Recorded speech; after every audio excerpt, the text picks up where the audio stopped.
Is it just us, or is this year flying by quicker than usual?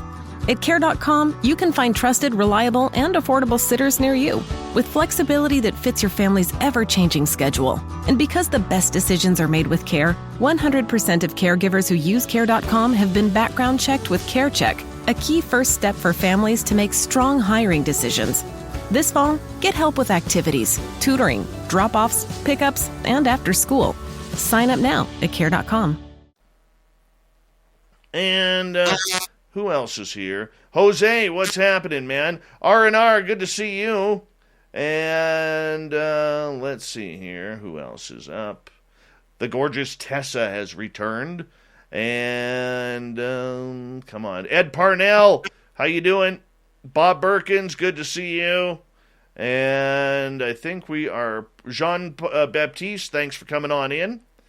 We're going to run out of time here. I can guarantee it, but we are caught up. Super Chat is open. It's a great way to support what we do on this show. Thank you to all the veterans tuning us in. Hey, regulars, do us a favor. Get those horns up. It's time to rock in right now.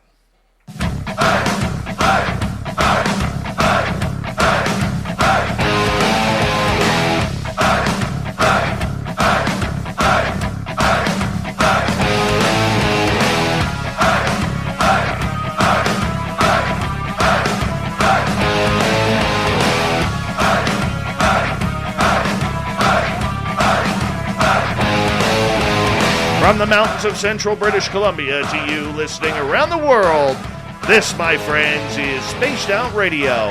I am your host, Dave Scott, sitting in the captain's chair of SOR headquarters. We welcome you to tonight's show on our terrestrial affiliates around North America, digitally on TalkStream Live, Revolution Radio, and KPNL. All of our archives are free by going to youtube.com/Spaced Out Radio.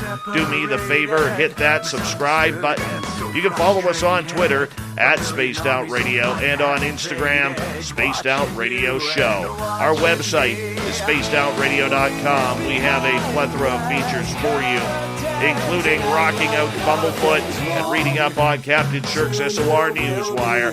Tonight's show is brought to you by Chive Charities. Help make the world 10% happier by visiting Chive Charities today. You can find them on our website. Oh, a good friend of this show is back. Lynn Monet is a world-renowned author of Omnipresent. Omnipresent, What Happened Next? And the soon-to-be-released Colors of Heaven Beings Never End. Lynn is a paranormal consultant and lecturer specializing in hauntings and afterlife. She is an empath with the ability to see frequencies interdimensionally that most cannot. She has been a nurse for over 20 years, most of which has been in end-of-life care, management, and geriatrics. Her website, Lynn Monet, MONET.com. You want to check it on out. Now, we only got Lynn via audio tonight, but Lynn, we're glad to have you here. How you doing? I'm doing great. I'm really, really excited and happy to be here, and I appreciate you having me back. Oh, yeah. Well, we kind of like you around here. I hope you don't mind that. I'm glad. I like being around here. It's very good. It's very good. And this is your second appearance on the show. And I wanted to say thank you so much for coming on, because we had a lot of positive comments about your previous time on Spaced Out Radio. So it's great to have you back here on the show. And so with that, I want to introduce you, because obviously we have new listeners each and every time. And I want to basically just introduce you to everybody else. How did you get into the paranormal field? Has this been a lifelong adventure for you?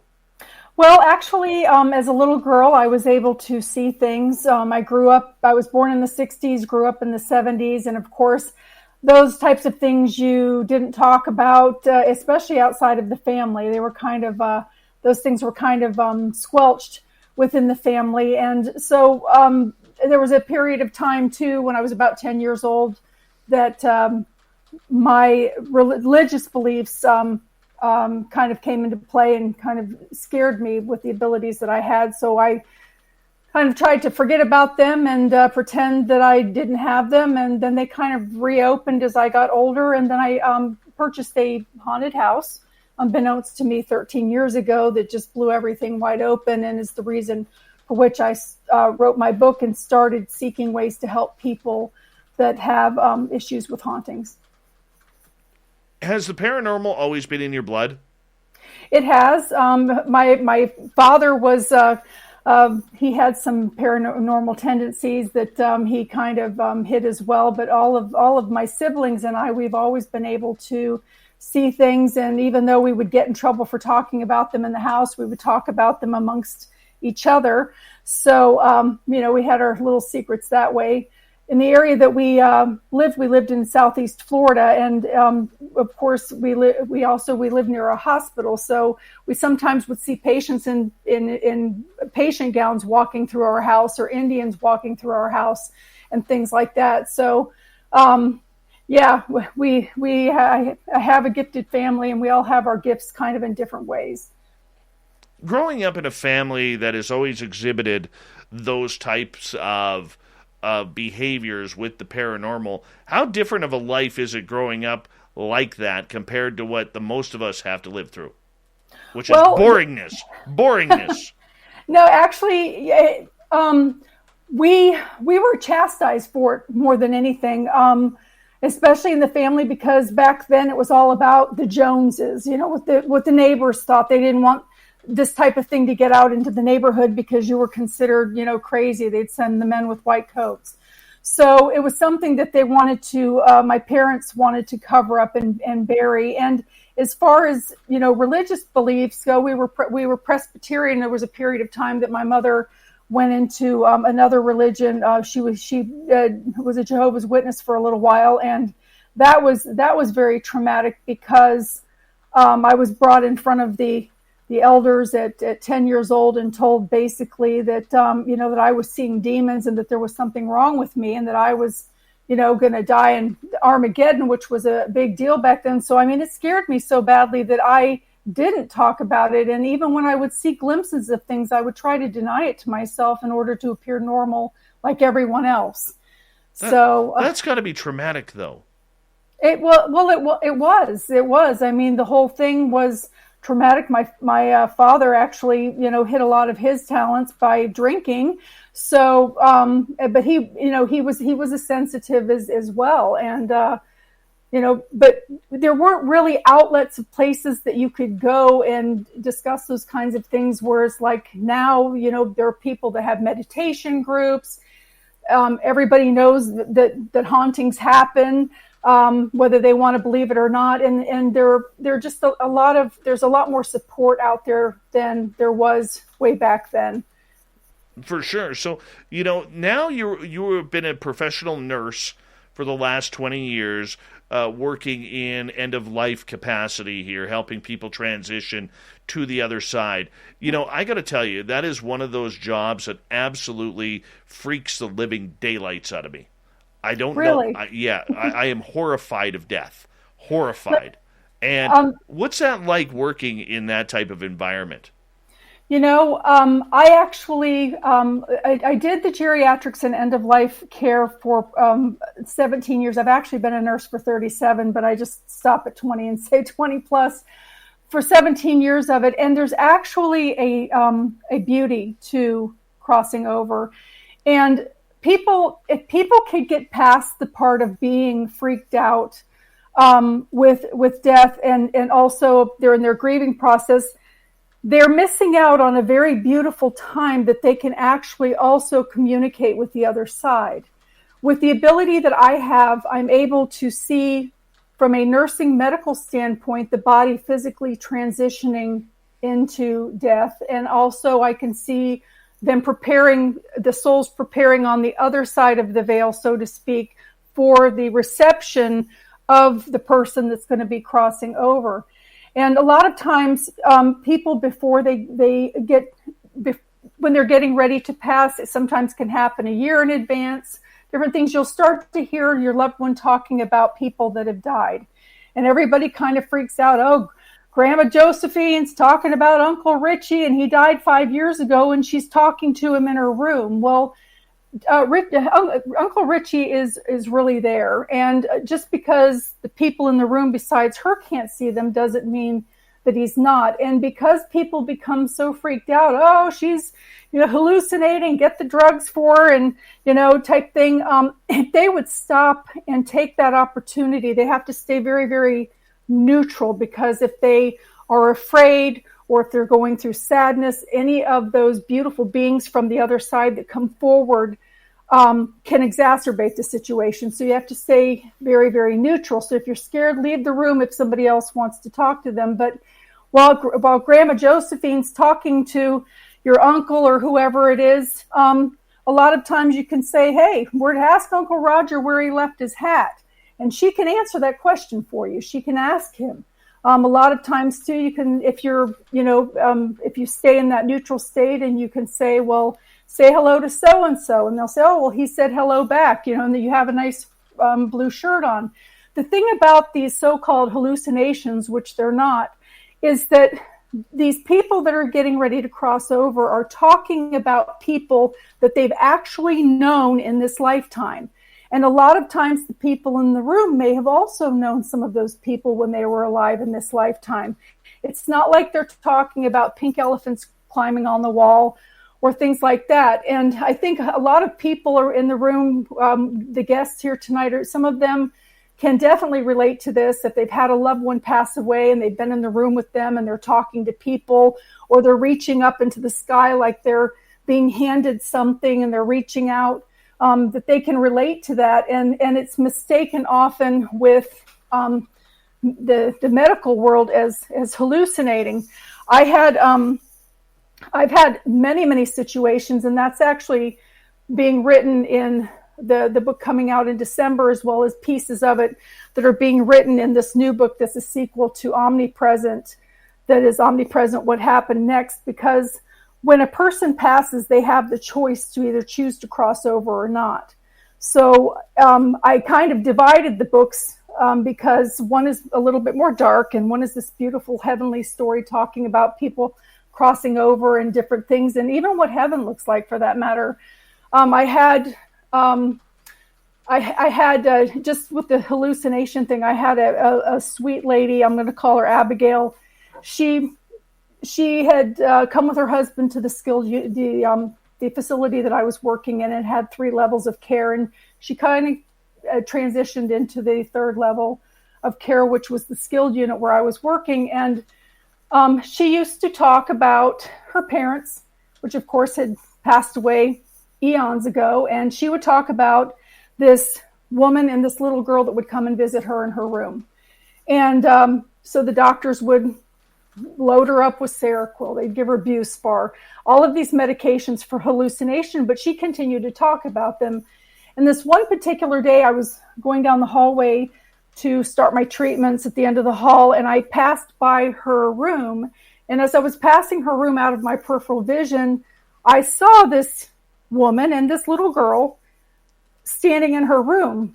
And the patient, Abigail, was leaning forward in her recliner with a piece of butterscotch wrapped candy in her hand, trying to hand it to the little girl.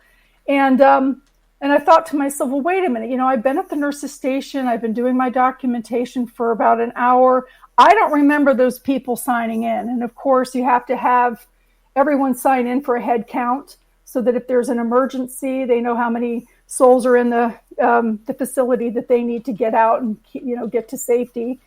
So I backed up, and the way that the window was, it was kind of centered in the wall, and there was this air conditioner thing, kind of like they have in motels and hotels underneath the window. Abigail was sitting to the left in her recliner. And when I stepped back, it looked like she was still holding that candy out, but she was holding it. It looked like she was trying to feed the air conditioner. So I thought the people had backed up a little bit, and I went into the room, and I realized that what I had seen were not people. I could see up close. I could see it's kind of like they're vapors, like gas vapors coming out of a gas can or off of a hot road, that waffling effect to the air, where I can see them in much more detail out of my peripheral vision or at a distance. But up close, I can just feel the energy and I can see the movement. And Abigail says to me, she said, "Isn't the little girl beautiful?" And I said, yes. I said, yes, she is. And she said, "Can you see them?" And I said, yes. And she said, "Well, don't tell anybody. They'll put you on medication." So she had the wherewithal to understand that talking about these beings that other people could not see would put you on medication. And I mean, she continued to talk about them anyway, and she then ended up passing away about 6 months later. So she was getting close to the time. But with a lot of people, they start to see people from the other side. And like I said, this is an opportunity. If people could look at it a little bit differently and take that opportunity. I mean, how many times in life has somebody said, I wish that I could just tell so-and-so I'm sorry, or I wish I could tell so-and-so I love them one more time, or I wish that, they were, at so-and-so's graduation, or I wish they were here to see this beautiful wedding. Well, they are there. They are there. They might be sitting right next to you. They usually don't sit on top of people, but if there is a spare seat, they might be sitting there, or they do a bleachering effect kind of off to the back in the corner where a whole bunch of them are there for all of those things. And people don't realize too that you can talk to them like I'm talking to you. You can talk to them out loud. They can hear you. And sometimes they can come forward and help you with some things. When my mother was passing away, I was in the room with her, and it was a very, very beautiful time because I could see some of the movement on the other side of the room, and occasionally I'd see a shoulder stick out or a foot stick out. And as the day went on, the veil between the dimensions started to efface because we were on a third dimension out of 12, and and the other side is the fifth dimension. So as the veil started to efface, I could see more and more into there. My mother at that point was, she was still aware of people coming in and out of the room, although she had her eyes shut, she couldn't speak anymore, but she would appropriately try to mouth words, and her eyebrows would go up and down in response to anyone that would speak to her. And with that being said, as the veil effaced, I saw my mother's mother, who had crossed over 20 years before, coming into the room, and she came over to the bed of where my mother was. I was on the opposite side, and she started stroking my mom's forearm. And she leaned over and she whispered into my mother's ear, and my mother's mouth started moving like she was trying to mouth words, and her eyebrows started going up and down. And then my grandmother stood up, and then she leaned forward, and it was appropriate. I mean, every time my grandmother would lean forward to whisper something in my mom's ear, my mother would respond with that same trying to move her mouth. So as my grandmother's standing there continuing to stroke my mother's arm, I see behind my grandmother a hand just waving frantically. And I looked, and it was the beautiful face of my youngest sister. My youngest sister was murdered by a jealous boyfriend when she was 20. And he shot a Baptist minister's son. He shot her in the head. But anyway. Oh, terrible. I'm sorry to hear that. Yeah. So I saw her come from behind, and I could smell her perfume. And I in that moment, it felt like she was almost hugging me because she was coming around. I could feel her hair coming over my face. She had this long, beautiful waist-length dark hair. And like I said, I could smell her. And as she went back around the group of people, it was like the whole wall was now wide open, and I could see all of these people. Some of them I recognized, some of them I did not. But I said to my mom at that point, I looked over at her and I gave her a kiss on the cheek, and I said, Mom, Grandma and Robin are here, and they're ready. They're here to help you cross over. It's time to go. And she started mouthing, and her eyebrows started going up and down. And so within 10 minutes, she took her last breath. But, I'm sitting in this room, and the elation and the feeling is indescribable that came from those joyous beings on the other side. It was like the most satisfying food, it's just not even describable. I saw colors on the other side that we don't even have here. We would need multiple color spectrums to even imagine some of the colors of the beautiful flowers and plants and things that they have over there. And the light there was not a light source. It was as if the light emitted from within the air itself, if that even makes sense. But in that moment, I was watching this. I'm grinning from ear to ear. You can't help but not smile watching all of this going on. And I realized I see these people. They're like huddling, like in a football hold, up near the top of my mom's bed. And I'm like, what on earth are they doing? That's kind of weird. So I'm watching them, and as they stand up, my mother is actually standing in the middle of them. And I'm grinning from ear to ear. You can't help but feel the joy from the elation. And I'm watching this. And then I looked over and I realized that my mom had stopped breathing. Oh, no. And I started thinking to myself, I'm like, oh my gosh, here I am sitting here grinning from ear to ear. My mother has just stopped breathing, and they're probably going to think I put a pillow over her head. So I better call somebody, because it's not a normal response. When someone passes, that you're sitting there smiling. So I called the nurse. She walked through the festivities that were going on spiritually and pronounced that my mother had passed away. And I said, can I please, sit here a little bit longer? And, in that moment, my mother's body was there, but I was looking at my mother's spirit, and my mother was greeting these people. They were coming up to her. And like I said, some of them I recognized, some of them I did not, but she did. There were people that, maybe that I never met, that maybe she went to school with, and things like that. And this whole thing went on for like 20 minutes of our time. And I don't know if I've heard the saying of leaving a window cracked, or leaving, something cracked when someone passes away. And I don't know if this was just coincidental or not, but as they started to leave, they all filed out past me towards the windows that were to the back of me. Now, that might have been the direction that they were going in anyway. But as each one passed... As a parent, no 2 days are ever the same. At Care.com, you can find trusted and flexible sitters to help manage your family's ever-changing schedule. Care.com can even help you out with housekeepers, dog walkers, senior caregivers, and more, so you can find care for all you love. And 100% of caregivers who use Care.com have been background checked with CareCheck, a key first step in hiring confidently. To get the help you need to make it all work, sign up now and find a great sitter at Care.com. Life can be overwhelming, but help is here. Gulfport Behavioral Health System is your treatment provider for mental and behavioral health issues. For nearly 40 years, we've helped adults, adolescents, and children as young as 4 find the coping skills to get back on track. We're here for you 24 hours a day, 7 days a week. Hope starts here. Visit gulfportbehavioral.com to learn more. With limited exceptions, physicians are not employees or agents of this hospital. Past me to my left, I could feel them kind of leaning over, like kissing me on the top of my head, because I was sitting down. And I could recognize my mother as she was coming forward. She was still in her patient gown because she had beautiful legs, and I recognized her legs. And they all went ahead and they left.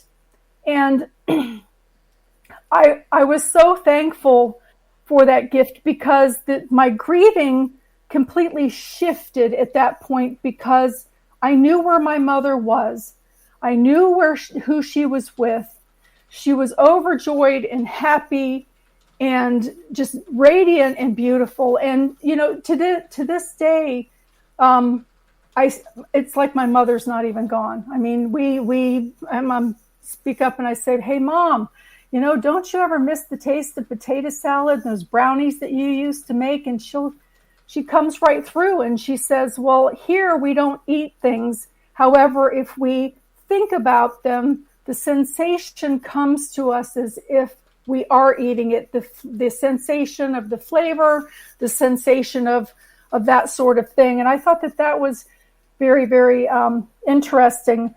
My mother also, before she passed away, she passed away of cancer, and she didn't want to go through any more treatment. So we had like a year together to kind of check off a bucket list, go through old pictures, and she could tell me who people were that I didn't know who they were.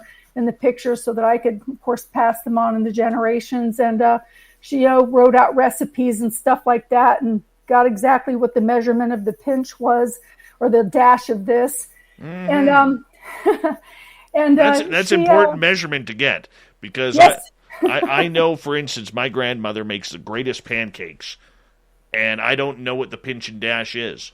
She won't tell me. She will not tell me. Lynn, I'm going to get you to hold on right there. Okay. Because we are going to go to a break here at the bottom of the hour. Lynn Monet is our guest tonight on Spaced Out Radio. We're having a great night with Lynn, and we are talking about Omnipresent, ghost hauntings, what it's like to communicate with the other side. She does it all, and she's a wonderful author as well, where you can find her books at lynnmonet.com, MONET.com. We'll be back with more Spaced Out Radio coming up in the second half hour right after this.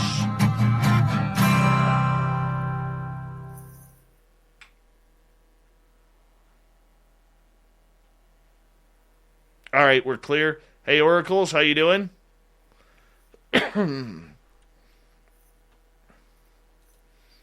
Watching this guy right now freak out on Facebook. He's a neighbor of mine. Well, he lives in my area, and he caught a great video of a UFO tonight. Great video of a UFO.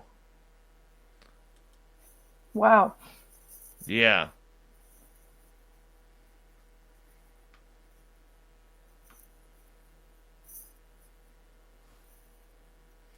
So, I'm getting updates there, too. I multitask very, very well. Very well. That's wonderful. You get bonus points for that. I do my best. I do my best. Hold on. Link here for Lynn is www.lynnmonet.com. Hey, Gorgeous Larry, how are you? The stunning Kim Jellin. Hey, Ben at UFO Garage, your hair looked awesome. Are you posting it? I can post it on the Facebook page. Hold on. Or in the group chat right now. Hold on.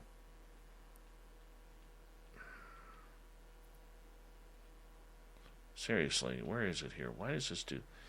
Oh. Facebook, for some reason, every time you go to click on view posts, it just spins like anything. So I will put this in here, www.lynnmonet.com. There we go.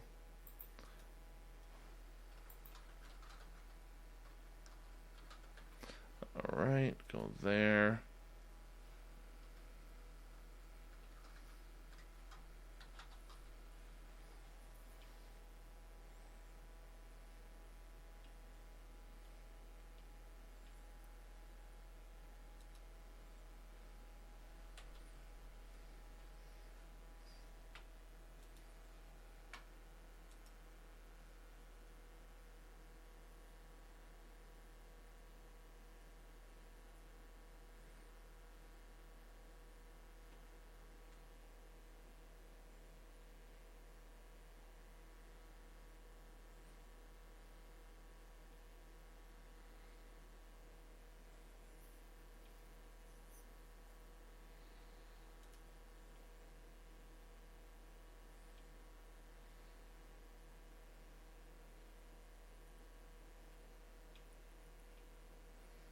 All right. How you doing, Lynn?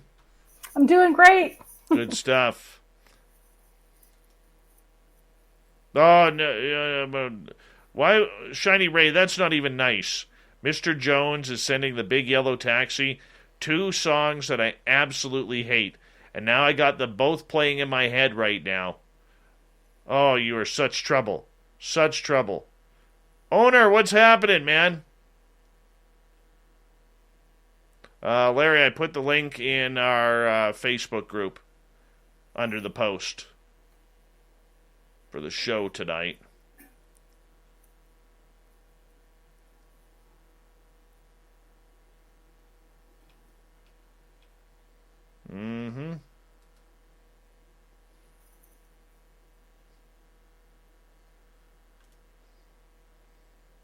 There we go. There we go. Okay, we've got about 1 minute. Big thank you to Sally for the awesome Super Chat. Remember, Super Chats are a great way to support what we do on this show on a nightly basis. So please, if you can, hand it out. There you go. Just boom. I don't know how to do it. Michael Morris, what's happening? And Mondak, you're wrong. 100% wrong. Yeah.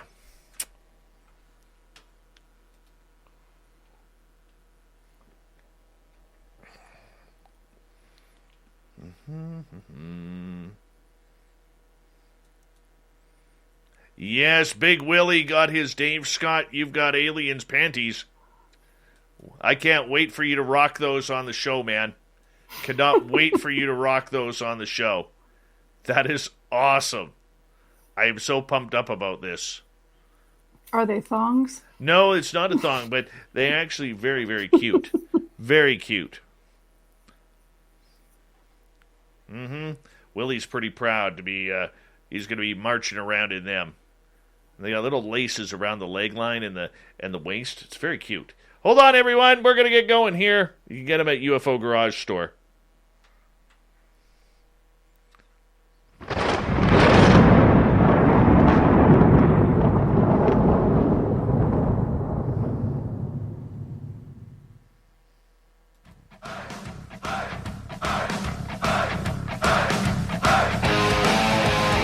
Second half hour of Spaced Out Radio is now underway. My name is Dave Scott. Thank you so much for taking the time to join us. We really do appreciate earning your listening ears. Want to remind you that if you missed portions of this show or others, check out our free archives by going to youtube.com/Spaced Out Radio. Do me the favor, hit that subscribe button. Our website is spacedoutradio.com, where we have a plethora of features for you, including our brand new swag that we have all over the website. You can check out Bumblefoot and rock out to him, read up on Shirky Poo's Newswire, and much more.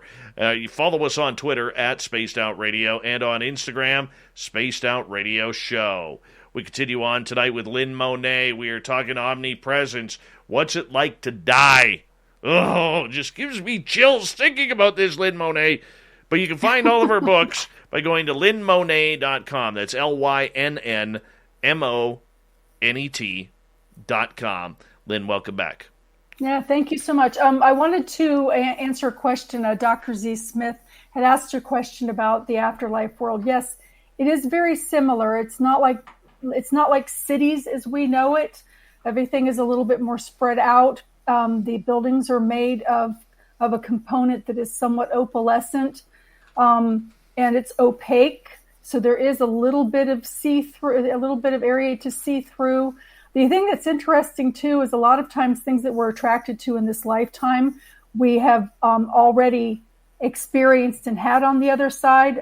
For instance, people that paint, sometimes they can envision a picture being completed before they'd even started it. So when they start painting, they have in their mind what it is that what outcome they want for that art. And a lot of times it's because they've already painted it once before and it's in their home on the other side. So, and they bring it into this lifetime as well. And pets are definitely there also. What I did want to say is before my mother passed away, we made an agreement of a way to communicate. And you can do this even after they've passed over. You can talk to them and ask them, to communicate with you. They're able to move things that are very, very lightweight, like hairs or feathers, like sometimes playing cards, things like that. Or you can do like symbology kind of things, whenever my sister's present, I always see a robin bird in the front yard, and she usually comes with a whole flock. So, but with my mother, I asked her, I said, would you please leave me one of your hairs? Now, my mother had this beautiful opalescent, very long hair down to the middle of her back as an older woman. It was beautiful, wavy. And my entire family were all brunettes. So even to this day, and my mother has been gone for 7 years, I'm still finding her hairs. I can fill up a bathtub for a soak and put a little bit of bubbly stuff in it. And a lot of times I will find a hair just gently placed lengthwise on top of those bubbles that is hers. And in a house that she's never even been in with me. There was one, for instance, that there is no way that her hair could have gotten in this one place. I'd gone back to school to further my nursing degree, and I was in a class that literally had 2 tests. So you had to pass them, or there wasn't a lot of leeway, a lot of homework or anything that you could do to make up the difference. But anyway, I had gone to the school bookstore and I had picked up a 3-ring binder, and I had picked up these papers that were supposed to go in the 3-ring binder for the next part of the class. So I bought the items. They went in the bag at the bookstore. I went straight to my vehicle, a vehicle that my mother had never been in. It was a brand new car. I drove to the parking lot of the school, went into the classroom, sat down, removed those items from the bag to put the papers into the 3-ring binder. And when I opened that 3-ring binder, I would fight God for my children. And I swear on my children's lives that my mother's hair was looped beautifully in that center ring, in the teeth of that center ring.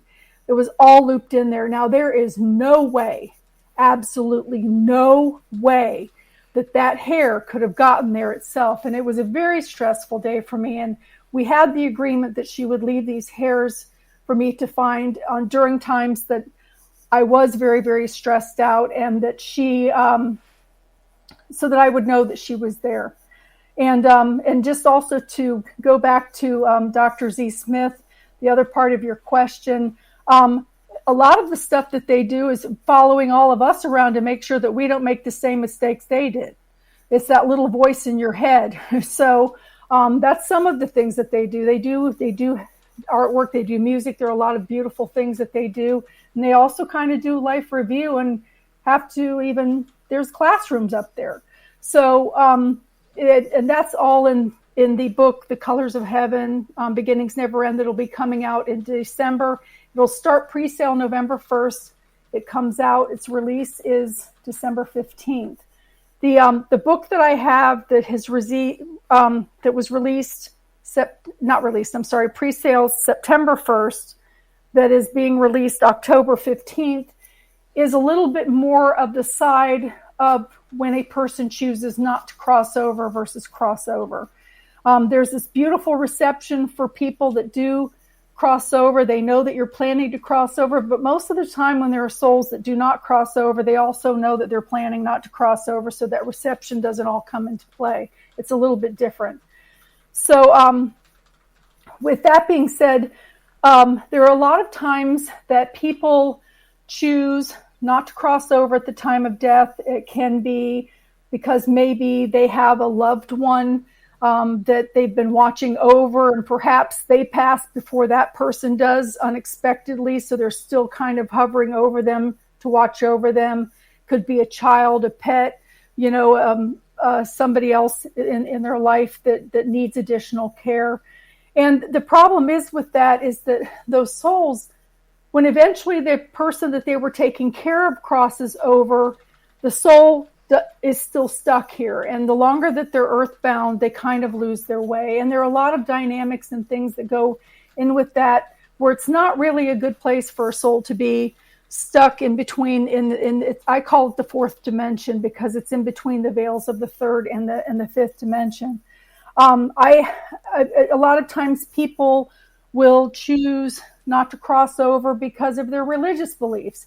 I was actually standing in the hallway at work one night, and I had a lady that was actively passing in a room very, very 2 doors down from where I was standing. And when the angels and all of the beauty of the family members that come in to help receive people, it also attracts some of the lost souls that are just curious. They're kind of standing back and watching. And I was standing at my med card, and this man approached that his clothes were like of the latter 1970s, early 80s, the way that he was dressed. And he was very handsome, a man, and he had kind of a Swiss cheese look to his belly area, which when I see people that usually indicates that they've passed away of like some kind of cancer or like cirrhosis of the liver, something that kind of deteriorates and eats things. So, and that's another thing too. When a soul crosses over, they appear in their perfect form, and they appear in the form that you remember them last. And they do wear clothes. They don't run around naked. When they present to you, they're going to present to you. I mean, it would be more shocking for your grandmother to show up naked than I think that would be more scary than to even have her ghost show up in your room. But anyway, on the flip side, when they choose not to cross over, they still have the impressions of what the cause of death was. If somebody was decapitated, you might see a spirit carrying their head around. If somebody has passed away from a gunshot wound to the chest, that's also visible. And some of the things are very, very gruesome to see. But in the case of this man that approached my med card, he had a very heavy Irish kind of a brogue to his voice. And I look at him, I'm like, why are you here? Why haven't you crossed over? And he said, "Milady," he explained that the reason why he had chosen not to cross over was because his wife and his girlfriend were on the other side, and neither one of them knew about the other one. So his fear of being found out that he was cheating on his wife and cheating on, well, I guess he couldn't cheat on his girlfriend if the wife was there, but neither one knew about the other, which, of course, once they crossed over, they knew about it. But he wanted to avoid the repercussions of being confronted on that issue, which I thought that was actually a little bit funny and kind of typical too with some cases. But there's also a lot of people that choose not to cross over because of addiction even. And that's another thing too with people that choose not to cross over. They still have emotions. As I said, they still appear with their cause of death and the way that they looked when they died. They also have the residual of their addictions. So if people who are on their, and I'm not saying that people shouldn't be doing these things, you can do what you want, we're all adults, but I'm just saying if people who are on a cigarette break in an area where it's a regular place to have a cigarette break, or like, for instance, a person that goes for cocktail hour in the bar could actually see all of the dead people standing around them trying to smell the fumes or the vapors of the cigarette smoke or the alcohol in their glass, they would freak out. I mean, they would run off and never want to go back to those places ever again. It might even be an effective tool to help some people quit addictions that they've been wanting to quit for a while. I know with me, it would be instant for me. But these things people can't see, and there are these earthbound souls that have chosen not to cross over that are just huddling all around these people. And when I walk into like a sports bar or something, I can see this. Also, you got to talk about addictions. You might have more than just yourself in the room at one of those adult peep shows. You might have a whole group of people standing there watching the movie with you, or in your house with your it's like rolling out the red carpet for these lost souls to come into your home, and you're supplying them with the entertainment that they were addicted to prior to death, so they're happy to hang out with you in your house. So a lot of times people will say, oh well, there's this lady, a ghost in my house, but she's harmless.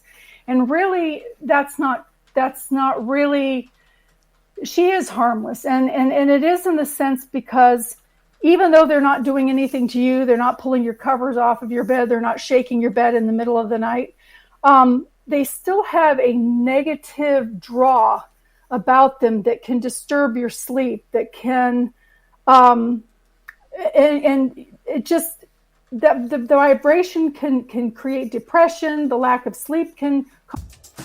Not to be dramatic, but I'm obsessed with how much I just saved at Kohl's. I got 25% off Nike clothes for the kids. the cutest $39.99 flex hoodie for me, and got great Columbia gear for all our outdoor adventures. Did I mention the extra 20% off and the Kohl's cash I got? So yeah, not sure what I love more, fall deals or fall weather. Select styles, 20% offer ends October 3rd. Some exclusions apply. See store or Kohl's.com for details. Cause medical issues that we all know about when you don't get good sleep. So it's really not a good idea, even if they're harmless, to have them stay in your house. And a lot of times they don't realize that they're even dead. And it's because they've lost their way. If you do have someone in your house, please try to help them cross over. And it's very, very simple in the fact that if you ever have seen a spirit, they're usually looking forward. They can look down, they look off to the side, but you never see them looking up. And if you could tell them to look up, the golden cord connects with them and will help them transcend upward. And if you are able to see this happen, you'll be very, very surprised at how quickly it happens. So once they do that, they just all of a sudden latch on and go, that they can look for them and tell them that their family's there. And anything that they've been taught, on this earthly plane about dying in fire and brimstone because they stole something or whatever, they can ask for, they can be forgiven for that and go over. That's not a need for them to stay here because they're afraid that they might go over and meet something other than their maker, although that can happen too, but it's not as much as you think. The other thing is too, I've had some, for instances too, with some of the wandering souls where sometimes they become connected with a more dominant spirit. Sometimes it can be a demon. Sometimes it can be, a lost soul that kind of had a life of criminal activity and stuff while they were alive. And those things don't change unless they've crossed over. And those souls a lot of times will try to dominate the souls, like the innocent woman in your house or right. Somebody like that that's wandering. And that's not a good place for them to be either, to have be bullied for that matter. Lynn, I have a couple of questions for you, if you don't mind. How come Yes. for some family members, they get these sightings of their loved ones, whether it's mom, dad, brother, sister, aunt, uncle, grandpa, grandma, and for others, they get nothing? Nothing. Why does that happen? You mean at the time? Are you referencing to the time of death? Visitations in general.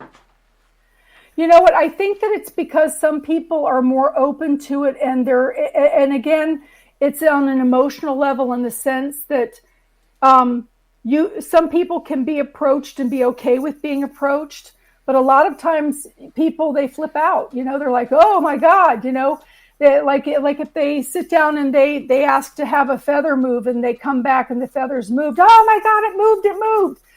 So I'm not really sure. I think that everyone has the ability to do it.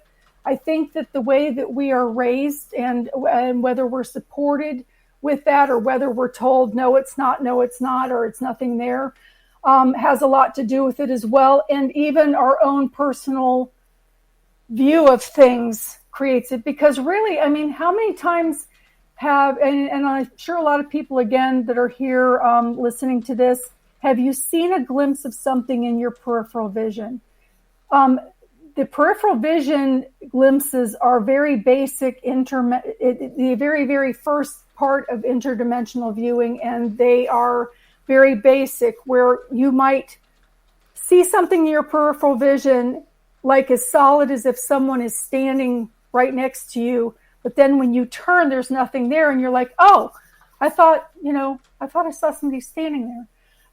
That acknowledging that opens up the world where a lot more of that will start happening more frequently.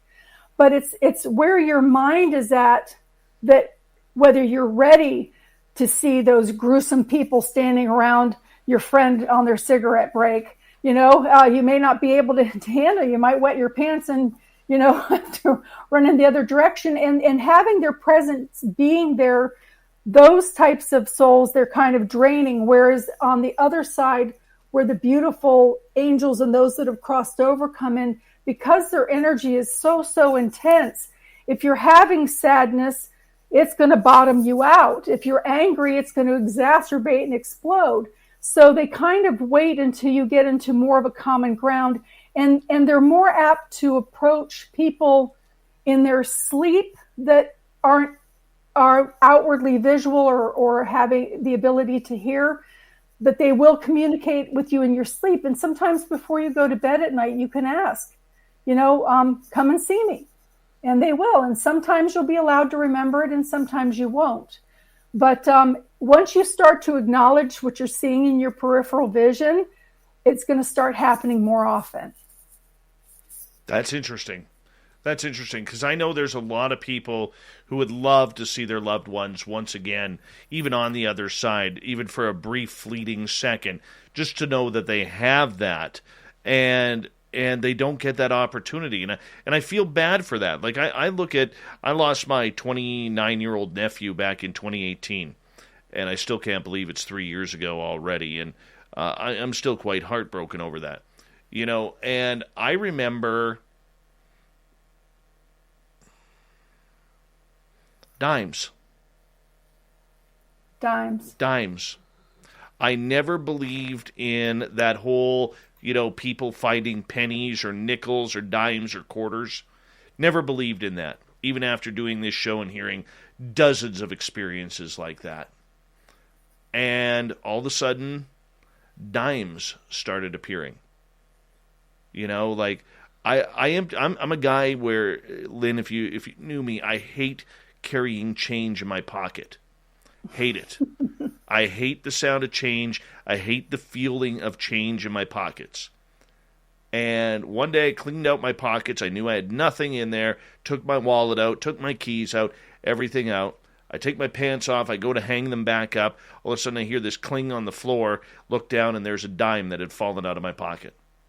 Yes, he was there. Yeah. That's his calling card for you. Drove me nuts. He probably knows that. and then probably the coolest part was this year. He gives me these little signals every now and again.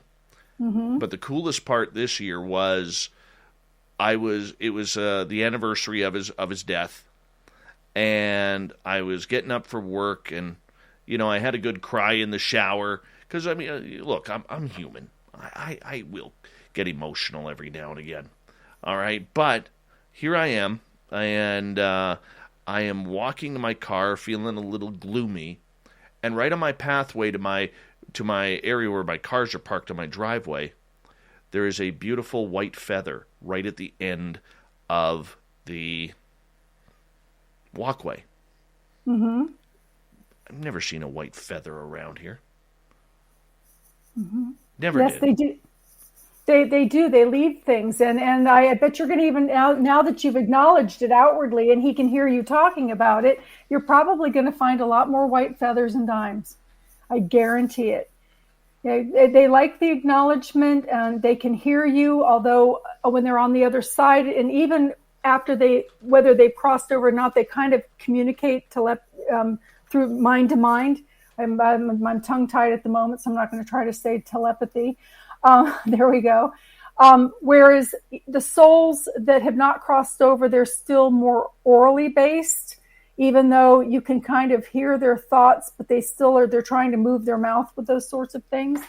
But I believe that that's his way of communicating with you, and I'm positive that you will start finding more of those things. With that being said. Absolutely. Well, so what other signs, as we got about 90 seconds here, what other signs can people look for on their own? I'm sorry. Like, for instance, you can ask them for help with something. Like, let's just say, for instance, you've misplaced your keys, or you can't find your shoes or something. You can ask them to help you find them. And ironically, they will have ways to lead you to them. They'll say, oh, well, all of a sudden you have this urge to go to the refrigerator because you're thirsty and you want to drink a water, and you pick up your thing and there's your keys. You must have sat them in the refrigerator when you put something away without thinking. Or They can lead you to, oh, well, gee, we need something out of the hall closet. And all of a sudden, oh, well, there's my shoes. Those are the shoes that I needed. So they have ways to lead you. You can ask them to help you with things, but not like lotto numbers. They don't do that. But like finding things. Yeah. And you can start trying some of that. Or you can even ask them to leave you like a message. Like sometimes they can turn pictures around. Or lay something down, but it has to be lightweight. You can leave something out for them to move. You can ask them to leave things for you. Sometimes you can smell them. If somebody didn't wear cologne, but maybe they were a cigar or pipe smoker, you might smell the smell of your, whatever scent it was that you maybe liked about the pipe or the cigar, because some of them do smell, nice, like vanilla and things like that. But just start communicating with them, and things that you find that are consistent, you can make it your thing with them, and they will do more of it. Wonderful. Lynn, I'm going to get you to hold on right there because we are going to go to break here at the top of the hour. Lynn Monet is talking ghosts, spirits, death. We're going to get into the darker side here when we return for hour number 2. What about the demons, the spooky ones, poltergeist activity? Let's rock and roll with Lynn Monet, LynnMonet.com, when we return here on the mighty SOR.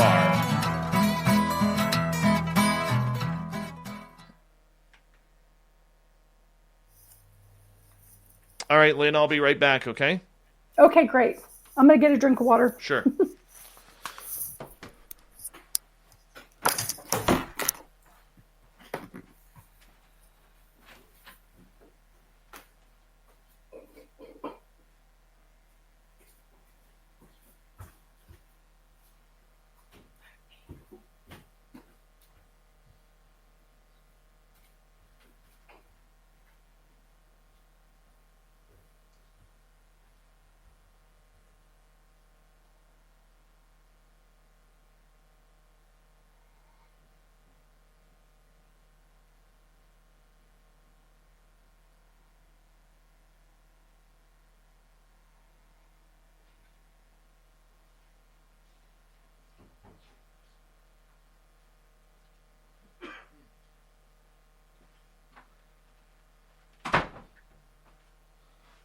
Go.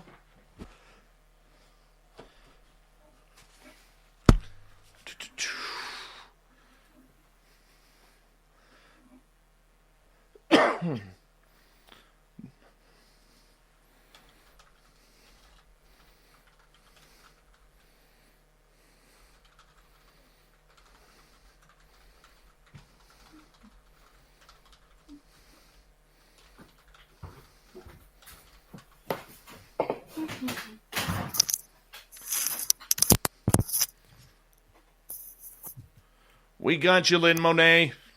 Yep, I'm back. We got you. Yes, you do. Uh-huh. Just getting my little earbuds here. Nice.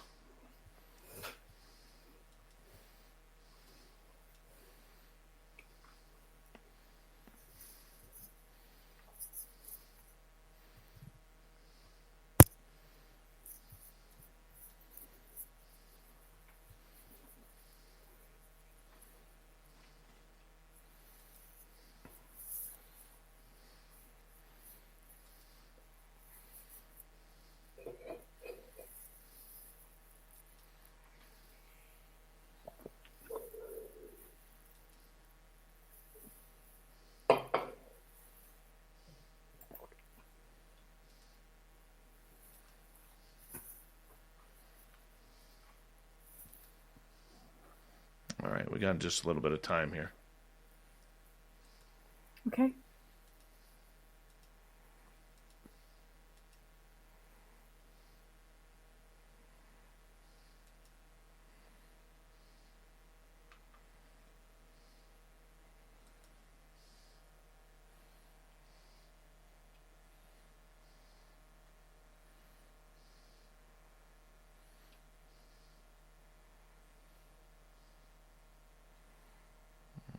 Let's see here.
All right, we got about 2 minutes here. 2 minutes. Okay.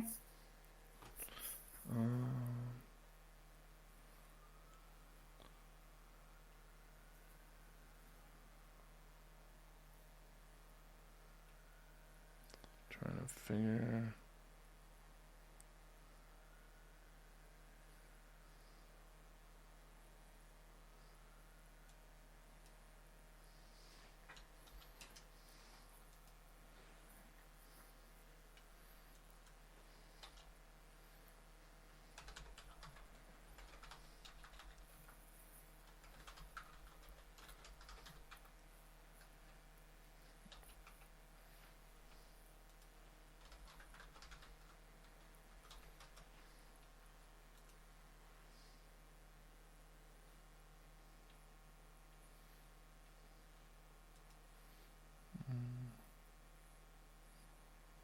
All right, 1 minute.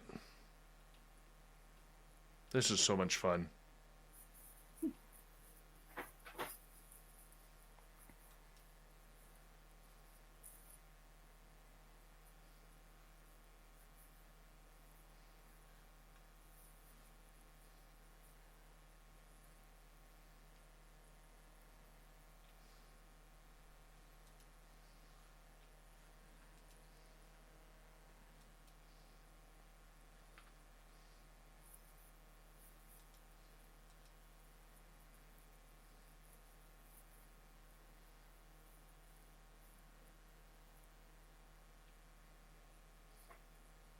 And thank you so much to Cat Chaser, Hector in Mexico, Lynn Soes, and Sally Vandevoort, their Dutch princess, for the amazing super chats tonight.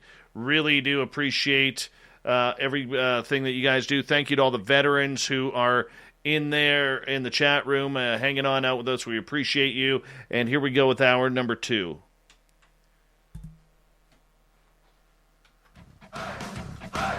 You're listening to Spaced Out Radio with Dave Scott.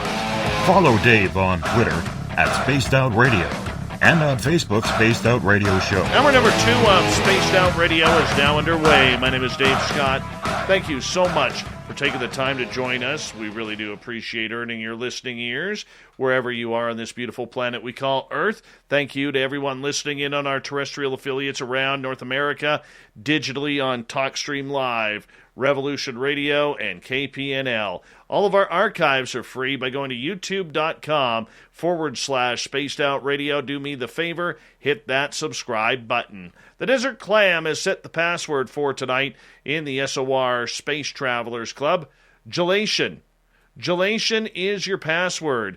Use it wisely, space travelers, as the Clam sets a password each and every night right here on Spaced Out Radio. Our website is spacedoutradio.com, where we have a plethora of features for you, including rocking out to Bumblefoot and reading up on Captain Shirk's SOR Newswire. Follow us on Twitter at Spaced Out Radio and on Instagram, Spaced Out Radio Show. We continue on tonight with Lynn Monet. You can get any of her books at lynnmonet.com. She is the author, proud author of the Omnipresent series, talking about life, death, the darker side of the paranormal. A lot of people, Lynn, as we bring you on back here, will say that they hear things, see things that really don't make them very comfortable. Dark entities, poltergeist activity. Some call it demonic. What is going on in the afterworld with the dark side people are encountering? Actually, the dark side that we see is more so on this earth. I don't know how to explain this. Let's see. When they cross over in that third dimension, there are a lot of things that are traveling through their, not third dimension, I'm sorry, fourth dimension. There are a lot of things that are traveling through there. Aliens travel through there. There are a lot of things that use the ley lines that kind of filter through there energetically. Just lost my train of thought. I'm sorry. I was thinking about a question that Dr. Smith asked again, just really quick, about marriage and things like that. No, they don't get married. They do pair up and there is sex, but it's not as we know it. So anyway, back to the other thing. There are demons. There are different levels of demons. As there's a hierarchy of angels, there's a sub-hierarchy, for lack of a better word, of demons. And as they go farther down, the more types of physical things the demon can do. There are like level 4 demons going down that can actually leave claw marks, bite marks, bruises. They can pull your hair. Then if you come up a little bit closer to the earth level, there are more of a gargoyle looking entity, which parallels the cherubim on the other side. And they're more of tricksters that can leave imprint thoughts and things like that with that. But what I would like to say is something that I found that is interesting, and I hope that the medical society will start to really check into this more. When I went through my nursing rotation, I had to go through a section for the psychology part of it, and I had to go into mental facilities and be assigned patients in those mental facilities. And there was one in particular that I went in, and there was a young woman, about 20 years old. There was a group of 8 nurses, first of all, that we went in with our teacher. And we entered into the area that was the intake area, and this girl had... Is it just us, or is this year flying by quicker than usual? At Care.com, you can find trusted, reliable, and affordable sitters near you, with flexibility that fits your family's ever-changing schedule. And because the best decisions are made with Care, 100% of caregivers who use Care.com have been background checked with CareCheck, a key first step for families to make strong hiring decisions. This fall, get help with activities, tutoring, drop-offs, pickups, and after school. Sign up now at Care.com. Come in, and she looked at me and she said, "You can help me. I know you can." And she pointed at me. And of course I was kind of embarrassed because she was pointing at me. So I'm kind of looking over my shoulder, hoping that she's pointing at someone else. And the teacher immediately intervened, and she said, "Don't make eye contact," and ushered us into a different room. But I was able to, with one other nurse, be assigned to come back into the area that was the intake area. And I actually had to sign papers that if I got hit or harmed in any way from any of those people being brought in, that I couldn't hold the hospital responsible, because a lot of the people that were coming through hadn't quite been balanced out yet with medication and things like that. So this girl was not assigned to me, but I was assigned to another client, and they had these picnic tables that were bolted to the floor that of course the student nurses could sit on, and the clients could come and sit on. And so I was sitting down doing my charting with the other nurse, and the young girl that I had seen originally that morning had come over, and she sat down with us, and she started telling us the story about how she had been molested by her pastor from like age 7 to 11. And then her mother remarried, and her stepfather started to molest her from like 12 to 16, which was when she ran away from home. And then she got involved in some kind of Satan worship, and she stated at that time that she knew that that was the wrong thing to do. And I'm sitting here and I'm watching this woman. She's very, very heavily sedated, so she's speaking very slowly. And she's got these scratch marks all over her. I mean, she had scratch marks in her ear.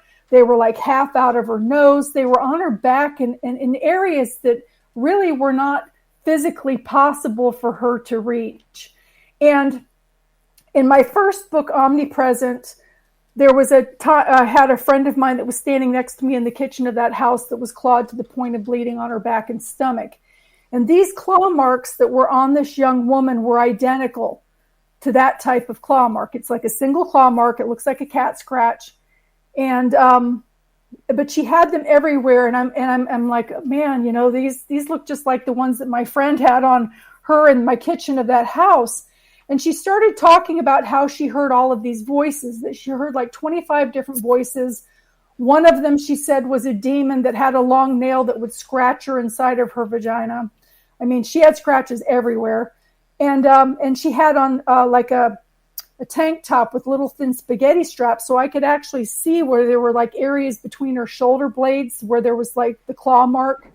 And again, there was no way she could have really reached that herself and left a claw mark that long. But they were accusing her of doing it to herself, claiming that she had schizophrenia. So she was called away. She had asked, she said, well, can you pray over me? One of the nurses last night came in and prayed over me, and it seemed to help. And I, at the time, was going through some personal things. My mother was getting ready to pass away at that time. And so I had a lot of personal things going on. And I didn't feel personally that would be enough for this woman. And I, of course, didn't want them to attach to me and go home with me. So, you have to be in a certain frame of mind and a certain,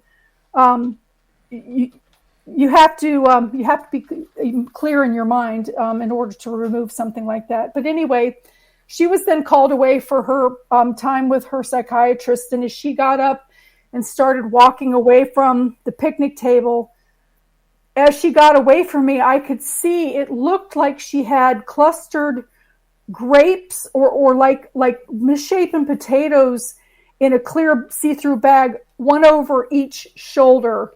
And a lot of times, some of these lost souls and things, the way that they appear, they're inverted. So the heads, the eyes will be on the bottom, the mouth will be on the top, but you can distinctly see the mouth and the eyes, sometimes the nose. But most of them, like I said, were upside down. And when I'm watching her walk away, I'm like, oh my God, that poor woman, she really is hearing 25 different voices. She's got attachments on her over each shoulder on her back.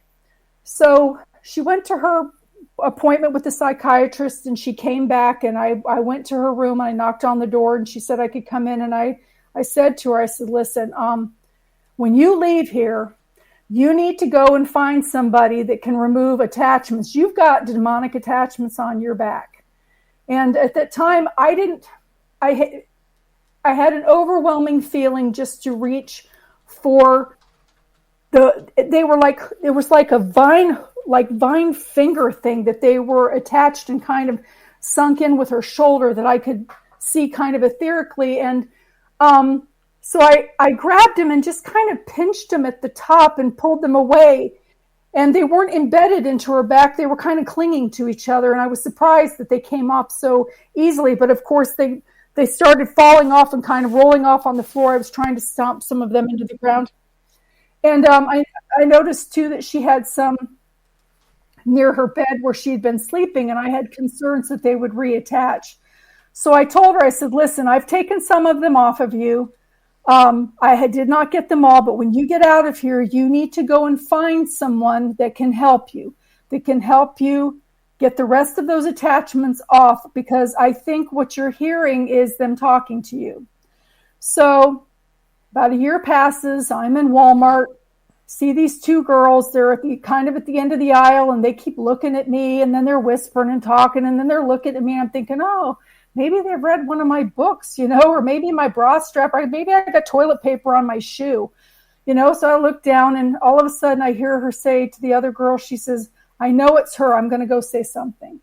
So she walks up to me, and she said, Lynn, she said, hi, do you remember me? And I said, I looked at her, and she was kind of familiar, but I didn't fully recognize her because she looked so different. She looked fantastic. And she said, you're Lynn. She said, you were the nurse that was in the facility that I was in, and you came to me and you told me about the attachments that I had on me. And I looked at her and I said, oh my God. I mean, she had her hair done. She was slender. I mean, she was beautiful. And she said, I did exactly what you said. And she said, I am no longer on my schizophrenic medication. The doctor now is maintaining me on a low dose of anti-anxiety medication. But just to back up a little bit with that, once I saw those on her, I started what I call look, which is the interdimensional viewing where I can see some things. I started walking through the facility and picking out people that I recognized that also had attachments. And in the areas that I was allowed into, I would say 30% at least of the people in there that were in there being treated. And ironically, the diagnosis on all of those people that I saw with attachments was schizophrenia. And I'm like, I bet that one's got schizophrenia. Well, how do you know? And I'm thinking, well, because they have an attachment. Well, that's right. That's my patient. It does. Because we would sit and we would group together as students and kind of talk about our day. sort of thing and what we had to deal with. And so I would see like where one of the clients was with one of the other nurses, one of the other nursing students with an attachment. And I'm like, that guy's got an attachment. I'm thinking, I bet he's got schizophrenia. And sure enough, when we would sit down to do our meeting together, and I said, well, does he have schizophrenia? Yes. How did you know? So what I have seen is that a lot of these people that are being treated for very serious medical issues with lots of heavy medication are because they have attachments on them that other people, of course, can't see. And the thing about the difference is, yes, there are some people that have mental illnesses where their dopamine levels are off, or their serotonin levels are off, or they have this issue because they're going off of their drugs and they're going through hallucinations and things and seeing pink elephants on the wall. These people are not seeing that. They're hearing voices talking to them, and they're voices that are very negative and telling them to do awful things and things like that. But their voices, they're not seeing these pink elephants. And I think that if the medical society could kind of enter into the realm of the unknown a little bit more, as far as with schizophrenia, and maybe helping people to learn to cope with them in a different way, not using medication, which I think is possible, that they might have a lot less patients in those facilities. So I thought that was interesting at that time. Let's see. Lynn has a question for you. She is asking, do you have any stories about those couples who have been married for decades and one dies and then the other follows quite quickly? Yes, I do. I've seen that happen. And, they still say when they present again, like for instance, if you have a person that passes away after those two passed away, when they come to help that person cross over, they will come together as a couple. You'll see the two of them standing side by side as a couple. As I said, it's not really marriage on the other side, the way that we know it, where you stand in front of somebody and they pronounce you man and wife with papers. You can choose to stay coupled. There have been many, many lifetimes. So there might be somebody that you've been married to in this lifetime that you're glad that you're not going to be coupled with on the other side. Your true love may be on the other side and you don't realize it, but it's all about choice. But I have seen on probably 4 or 5 different occasions where one will pass. And the thing that's kind of different about it is a lot of times it's the one that passes is the caretaker. And usually they expect the person that they're taking care of to go first. But it happens the other way around. And also I've seen it on 2 different occasions where there were just a couple that were very, very much in love. And it was both the husbands that went first and the wives. It was like they were brokenhearted.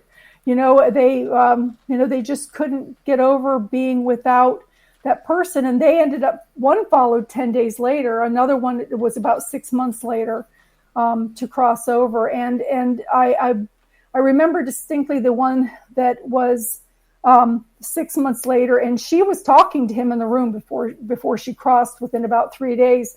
And she even had told me, because I was going to be off that next day, and she said to me, she says, "I'm going home tomorrow." And I said, "Well, what do you mean you're going home tomorrow?" She said, "My husband's coming to get me, and I'm going home tomorrow." And I knew what she meant, and I just said to her, I said, "Well, I want to thank you for allowing me to be part of your healthcare team. And, I'm happy for you that your husband's coming and you get your opportunity to be with him again." And lo and behold, she passed away the next day at 10:30 in the evening. So she knew that he was coming to get her. I've had patients where their parents are coming to get them, or where, somebody is coming to get them that, and most people that are passing, when they pass by natural means and not something sudden, they know when their time is coming. Oh, I'm going to go. I'm leaving tomorrow. Tomorrow's my day. So, and they will talk about the people that are coming in the room that they're visiting with that do help them cross over. So I hope that answered your question. Yeah, I think we've all known a couple like that just Yes. can't even bear the thought of being apart. Like my parents' best friends, they were married for 51 years or somewhere around that. And the husband was first diagnosed with cancer. A few months later, the wife was. A year later, the wife passes away. 3 months later, he passes away. Mm-hmm. And then you hear of all these heartbroken stories that they just can't live without each other. Where I get confused, if there is something to this, Lynn, and I'm not saying there isn't, because I actually do believe there is, but how come in some circumstances we see, I'll use my grandparents as example on my mother's side, and my grandmother passed away in 1988. My grandfather didn't die until 1996, and yet they were married for 60 years. So how come in some families, or we see a wife who, they've been married for 50 years, the wife passes away, say in 2002, and the husband is still living at this time? Mm-hmm. I've seen that too. Sometimes there's still some purpose that needs to be fulfilled, and they voluntarily, subconsciously, they're voluntarily staying to complete that. And also they have that interconnection with the loved one that's already crossed over.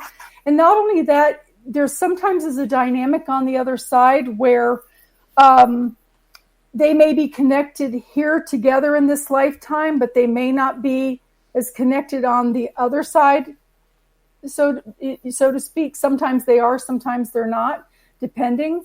And there's different dynamics that go along with that. Some people, they're happily married. Some people are not. Some people, even though they're together a long time, there might be some issues where, one was happy and one wasn't, or whatever. But with that being said, usually it's because there's a reason for them to stay here for a little bit longer. There's some other purpose that they agreed to help maybe a family member that's still here work through, or something like that has them remain. Okay.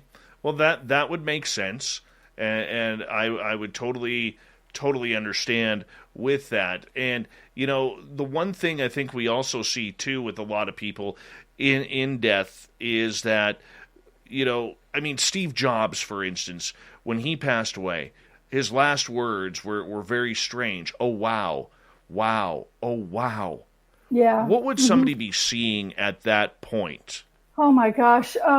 When a couple of things. There are a lot of people that have had near-death experiences. My father was actually one where he went into the tunnel with the dark tunnel with the glistening light, and the warmth came around him. A lot of times when people experience that, it's because they're having the option to return. They're not going all the way over.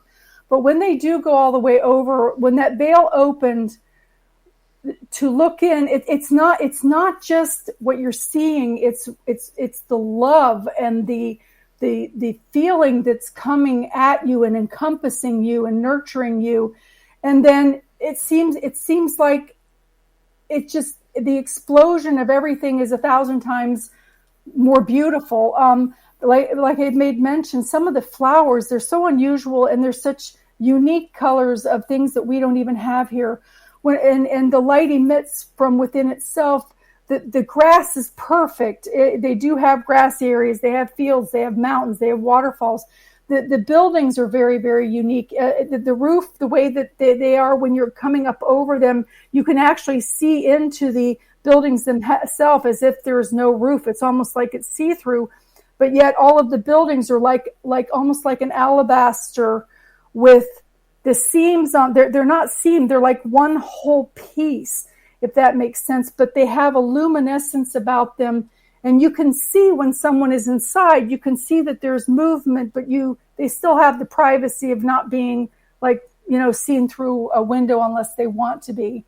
But it's just the colors and the connection with the plants and the things, as if you become one. When you admire a flower there, and my mother was telling me this too from the other side, when you look into a flower, it engulfs you. You become one with it. You can feel the pulsing of the life of that flower, that plant coming through it, as if you're one. And the colors and the lights that emit from the centers, even in the areas where normally like a bee here would pollinate, they don't have to pollinate there. So instead of having like the dust on the little tentacle things that come up from the flowers, they emit light like little light bulbs. So that light is there. Everything has life to it. You can lean against the trees and feel the pulsating coming through there. When my mom passed away, there was this beautiful, almost willow-looking tree in the background. Lynn, let's hold on to that thought right there, okay? Because unfortunately, we've crept up to a break here. Once again, LynnMonet.com. You'll find all of Lynn's books about her Omnipresent series right there. Spaced Out Radio continues with Lynn coming up right after this.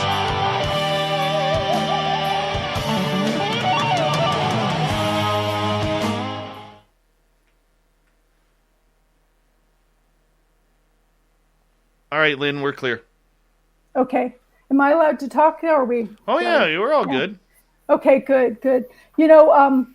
I just wanted to make clear to people, too, that with the books being sold from my website, that there is a pre-sale and a release date. So if you go to purchase something, they'll be coming out with the release date. And also, there are a lot of scammers out there right now. I've had people set up Venmo accounts in my name. I've had them set up Cash App. I've had them put LinkedIn accounts and put somebody else's picture in there. Somebody in New Zealand stole it, and she's some lady with green hair, and another lady. These poor people, they've grabbed the pictures off the internet, these scammers. So I just want to say that if the book is purchased through my website, I can guarantee that you're going to get it. But I can't be responsible for a book if you've chosen to purchase it from someone else, because it might be somebody that's just taking your money. I've had people come forward and say, hey, I never got my book. And I'm like, I'm sending them out for free just to make sure that I stay creditable. And they're not saying, oh, well, Lynn Monet doesn't send you the books. But there were people that they purchased the book through who took their money and ran. So with that being said, please do order them through me so I can make sure that you get your book. Awesome. Yes, go through the website, everyone. That's the big one. That's the big one. Go through the website. Yeah. And Chad has put up the website once again, LynnMonet.com. So check that on out. Thank you, Chad. Well, everyone wants to be a little bit of Chad Smith, and, that's the way we want to do things. If you can Chad Smith it out a little bit, it just makes life a little bit easier. That's great. You have no idea what we're talking about, and that's cool. Okay, good. Yes, that's what I'm saying, that's great. Let's see here.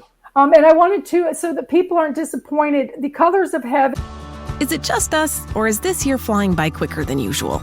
At Care.com, you can find trusted, reliable, and affordable sitters near you, with flexibility that fits your family's ever-changing schedule. And because the best decisions are made with care, 100% of caregivers who use Care.com have been background checked with CareCheck, a key first step for families to make strong hiring decisions. This fall, get help with activities, tutoring, drop-offs, pickups, and after school. Sign up now at Care.com. As a parent, no 2 days are ever the same.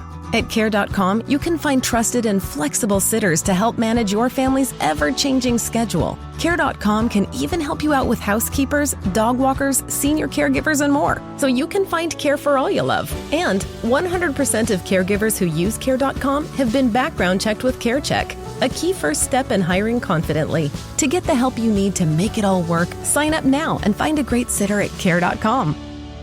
And is the book about the death, dying, and afterlife part. The other book is more about what happens with the people that don't cross over. The first book, Omnipresent, is about a haunted house that I bought 13 years ago that was haunted so badly that I was never able to move into the house. And then the Omnipresent, what happened next, kind of picks up where that last, actually the very first chapter in the book is called The Last Chapter First. So it picks up where we left off from there and goes into more about different peoples and hauntings and things like that with a self-help section. I always like to put a self-help section in the back because when you're in that kind of a situation, it is so desperate that you can have all kinds of people take advantage of you financially, and you're willing to pay it because you don't want to, you want your house back. So I'm hoping that with these do-it-yourself things that you can trust yourself, to do it the right way and things like that. And you don't have to count on somebody else coming in your house and taking your money and riling up your ghosts and leaving you with angry ghosts, because a lot of times that happens when spiritual groups come in. If they don't really know what they're doing, or your church comes in for that matter, I'm sorry, no offense to the churches, but man, it makes it worse. And this way you have some defenses for yourself. Very cool. Very cool. All right. Excuse me. Don't forget, good way to support this show nightly is to do a little shopping at our SOR store. Yep, we got some great swag there for you if you want to check it on out. And, yes, I'm in the process of getting some stuff here, too. I just got to wait for Ben to tell me how to get in, because I get to go through the back door. It's one of those things. So that's what we're waiting for, is for Ben to come on in and make things happen.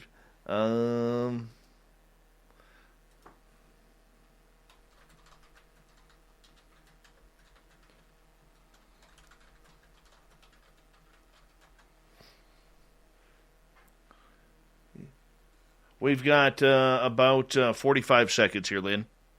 Okay. All righty. Knucker, what's happening? Remember, guys, if you have questions, put them in capital letters. It's easier for me to read and get them over to Lynn that way. And, yeah.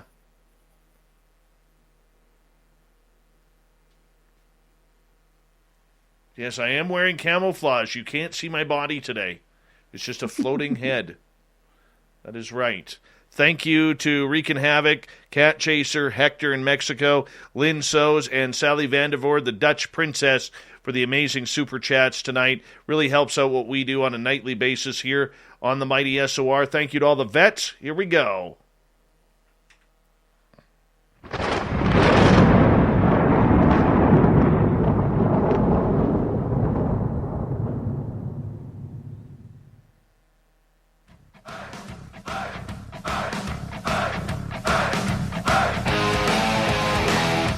We pass the halfway point of Spaced Out Radio tonight.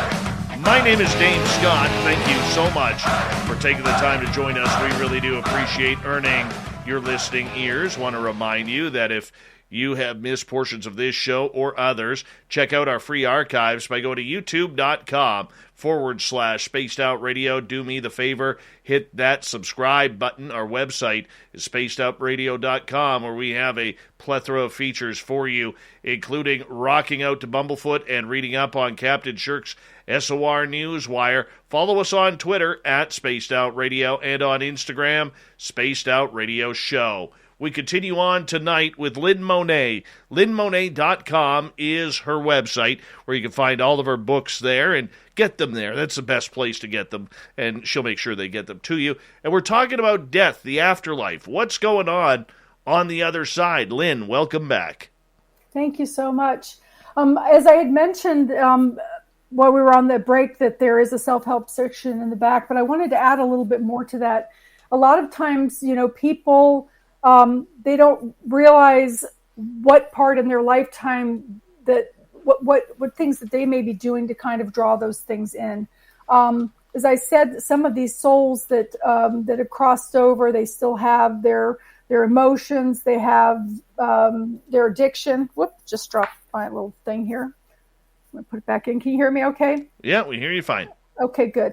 So what I'm saying is a lot of times before you go in to do a clearing on your house, a lot of times there's some things that a person personally needs to clear up. So if there's anything, little hidden things going on, a little white powder up your nose every once in a while, or maybe you're making visits that you shouldn't over to the neighbor's house when their spouse is gone or something, there are things that do need to be cleaned up because those sorts of behavior draw the souls in because, like, for instance, in the case of, say, addiction, for that matter, they are drawn to the negative energy that the rippling effect of the drug addiction has on the effects of the family and the sorrow that it causes, the money loss, the fighting, the arguing, all of those sorts of things like that. Also, in the back of Omnipresent, it tells how to determine whether you have ghosts or not, and it tells how that you can use your 35 millimeter camera and walk through a house and how to do it and where to take the pictures and how to identify them. The second book talks about some things that you can do to actually clear your house. But I've had people that have come back, where, they were gone for a week and then they came back.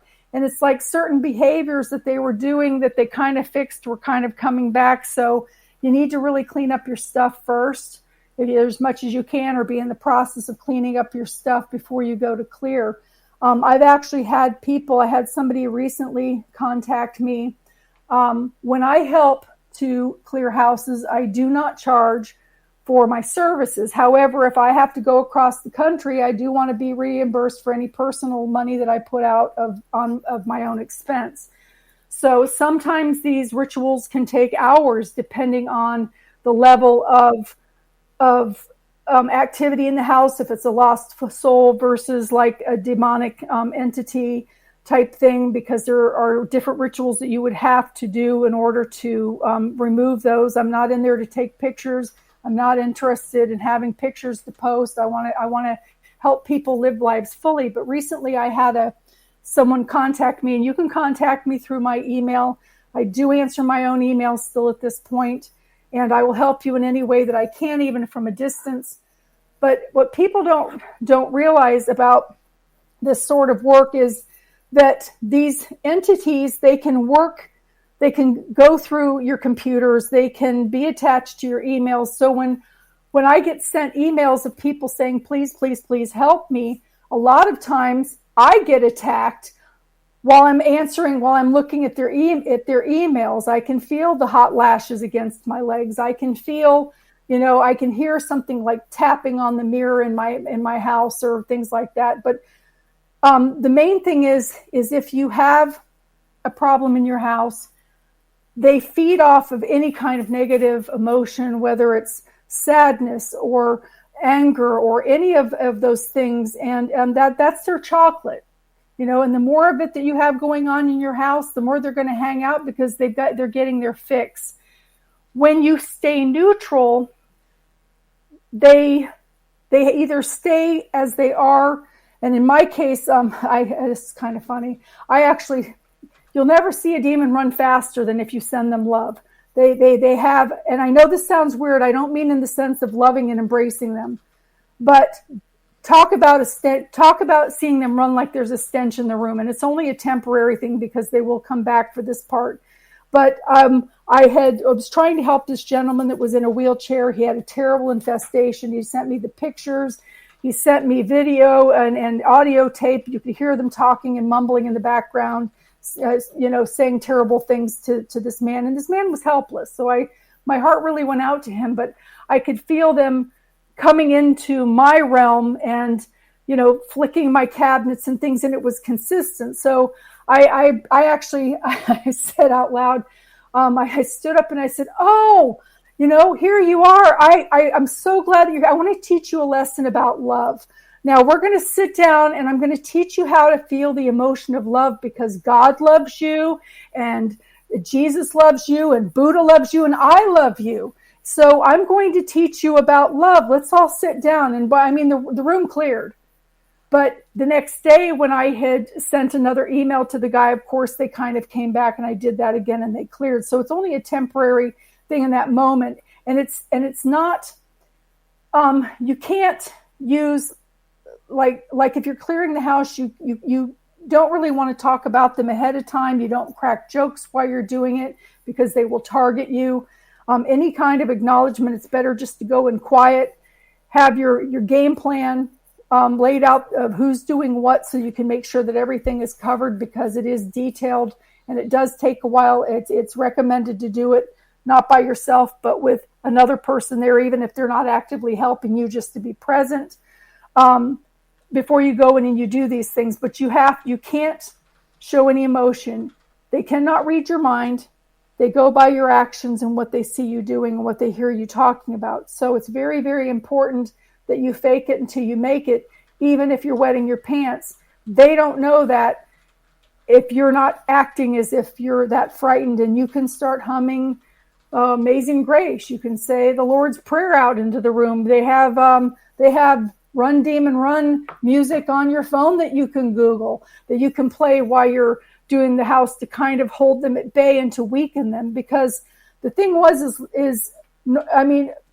to stand up and to do what I did actually kind of made them shrivel, because they were actually kind of in shock that I saw one fly off down the hallway that particular day while the other one was trying to puff itself up when I was saying those things to them, because they were shocked that a person was actually looking at them and saying, look, they could tell I wasn't afraid of them. They were waiting for that shock value for me to scream and start running off so that they could really, really get puffed up. And when, as they get that fix off of you, then they're able to do more physical things like clawing, biting, pulling your hair, throwing things, all sorts of things that they can do that then make you even more scared. So it's a vicious cycle of that fear that you're feeding them.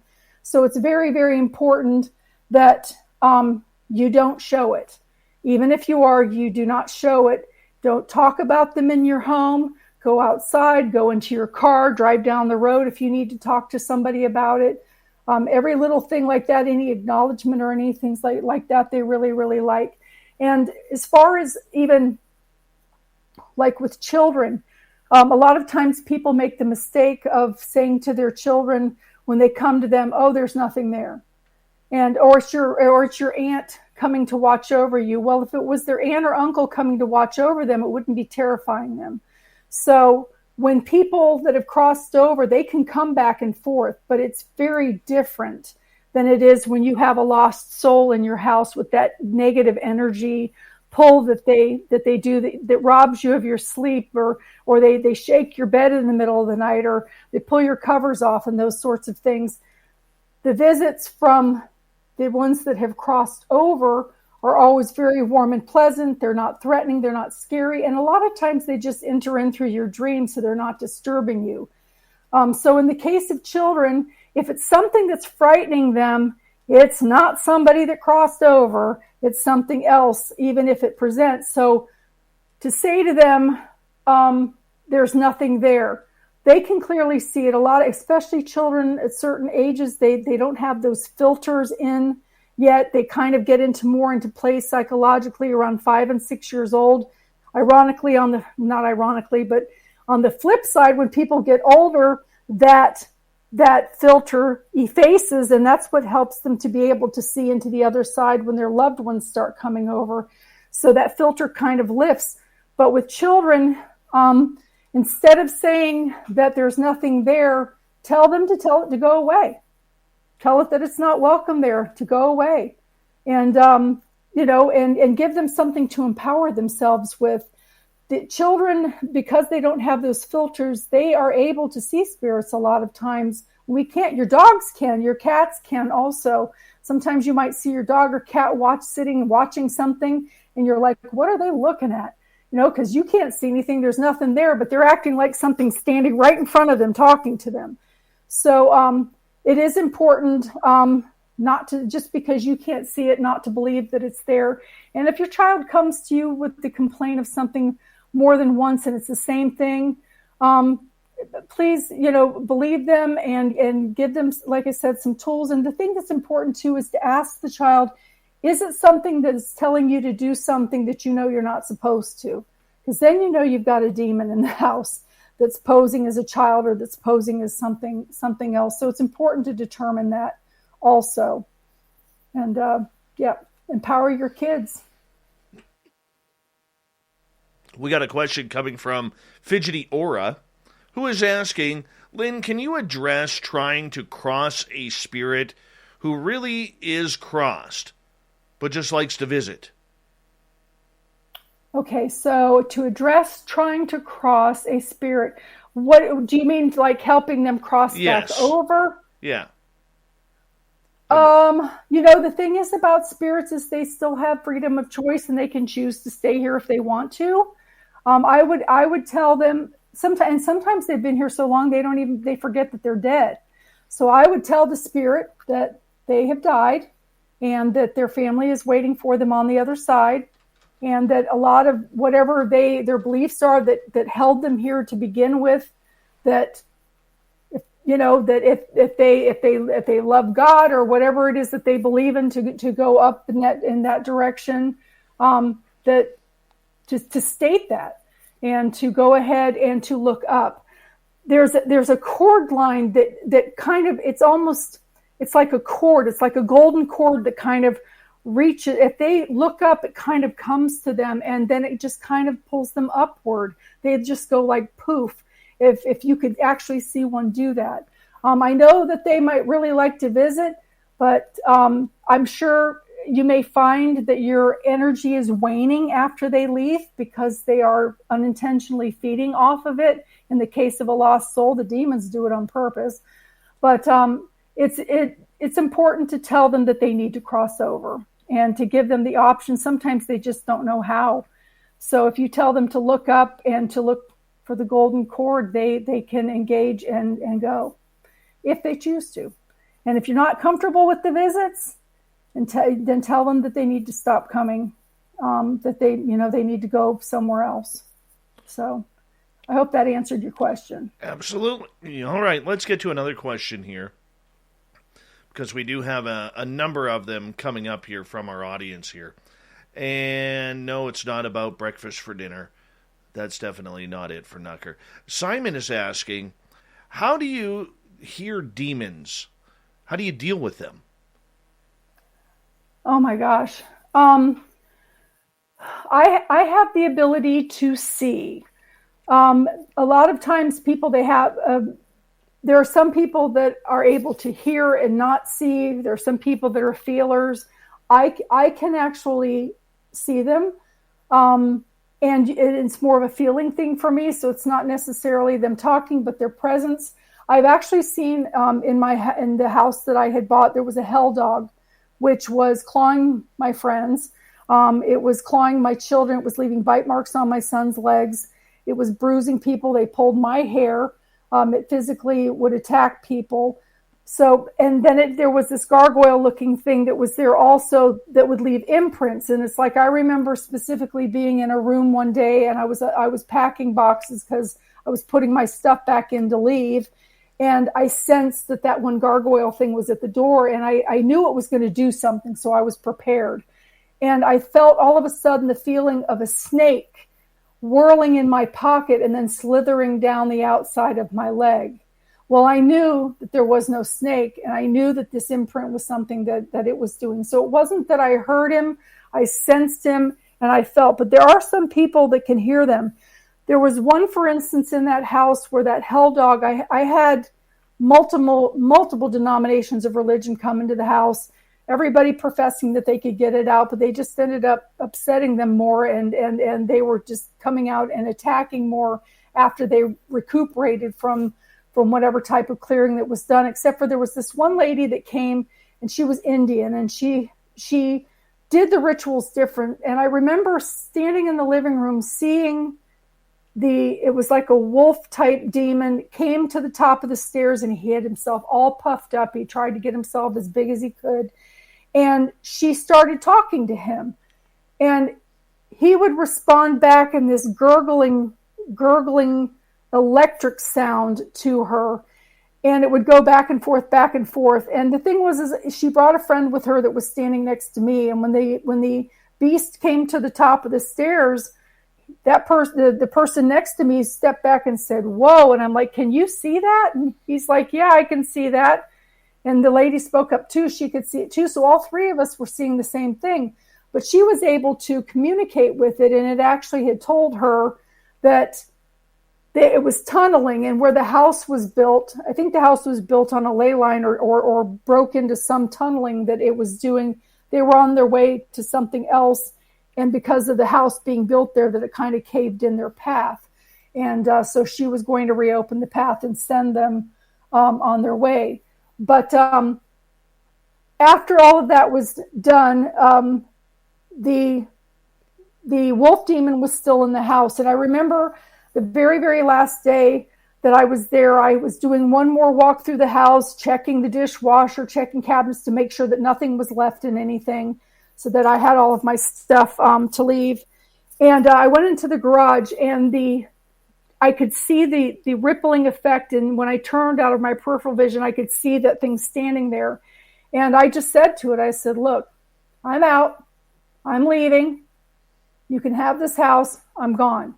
And I started to turn around, and I could feel it putting its nail into the crease of my elbow as I turned. And something just screamed in my head, do not look back, leave, go forward, and do not look back. So I don't know if I had looked back, if it was going to try to possess me or what it was going to do, but I went with the heavenly voice that was coming in my head, and I walked out of the room. Is it just us, or is this year flying by quicker than usual?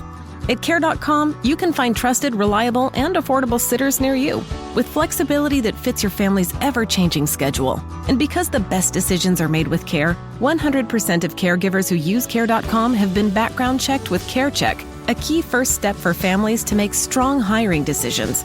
This fall, get help with activities, tutoring, drop-offs, pickups, and after school. Sign up now at Care.com. Room, and I was gone. So, is that what you meant? Yeah, I believe so. Okay. I believe so. We've got 5 minutes here before we got to go to break at the top of the hour. Nicholas is asking, Lynn, have you come into contact with non-physical beings that were not angels? Yes, I have. As a matter of fact, I've actually seen some aliens. I had a patient that was in a room, and I had asked at one point, I was on a show with Linda Moulton Howe. I had asked, I said, are there aliens living amongst us? Because I had this lady that was a patient that I suspected was different, because there were 5 different occasions that I went into this woman's room, and the room was kind of dusk. It was around 10 o'clock at night. It seemed dusk because of the light coming in from the hallway. And I went down to her room to give her pain medication. And it did not happen all of the time, but it happened these 5 different times. And I went down to her room, and I could see on the other side, she was laying on her side facing the door when I walked in. I could see these beings, and it looked like they were pulling things out of her and reconnecting it, kind of like an old-fashioned phone board, one of those operator things where they would pull out, one probe thing and stick it into another hole kind of thing, is the actions that they were doing. They were all similar height, and they looked identical. So, except for one time that I went into the room, there was one that was taller than the rest. And there was usually the least amount that was in there at one time was 4. One time I went in the room, and there was probably 10. And the night that there was 10, that it was when one taller one was there too, I was taking care of the lady. I went in there with a blood pressure cuff that was fresh and brand new. And as soon as I went to put it on her, the battery was dead. So I had to call out into the hallway, and I had them bring me another one. And I went to take her blood pressure again, and the battery went dead. And I'm like, this is ridiculous. So I finally had to take it manually. And while I was in there, one of them actually came and walked right through me. And I remember saying, oh, excuse me. Because that was just something automatic if I had bumped somebody or something, and that it walked right through me. So they didn't realize that I could see them working on this woman. The woman had never had children. There was something about her eyes that were much larger than most people. She was always like a wild-eyed rabbit kind of look. And I really, really liked her. She had a great sense of humor. But her room was the only room I had 24 clients, 24 rooms to take care of. And her room was the only room that I had ever seen anything like that in. And it wasn't that I had just seen it one time. I saw it 5 different times of her having those visits at different times. It wasn't like I was working the weekends, but it wasn't like it was every single weekend. Sometimes a couple of months would pass and then I'd walk in on it. And it was the same thing. And it was like they were working from behind a veil that they were kind of hiding behind, which, we're finding now that they're doing that in the sky and everything, that they're like camouflaging themselves. And I think that they felt that they were camouflaging and that I wouldn't be able to see them, but I was able to see them. So in answer to your question, yes, I have seen things that were non-physical beings. 90 seconds. Another question from Toe Tag. Can a person be trained to see, hear, or feel entities? I believe that we are all born capable of doing that. So yes, I do. Through meditation, through quieting your mind, through connecting with whatever your higher source is, can help you to start to see, hear, and feel spirit entities. Sometimes what happens is those people that are wanting that so badly, they're trying so hard that they're missing things. So it's really, really important for you to go into a state of quietness where you can meditate and have that come to you.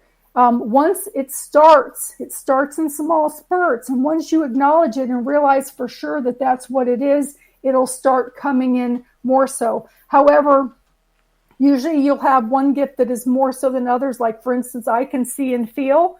My daughter can hear and feel. So sometimes you don't have all of the gifts at one time. You might be stronger in one area than another. But you can make some of those other areas a little bit stronger too. Very cool. And on that note, I'm going to get you to hold on right there, Lynn, because we do have to go to break here at the top of the hour. 2 hours down, 1 hour to go. Heading into hour 3, we have Lynn Monet for the next 30 minutes. And then Dave 101, the latest edition. I got triggered yesterday. What happened? And I am bothered by it. I will tell you all about it on the Dave 101.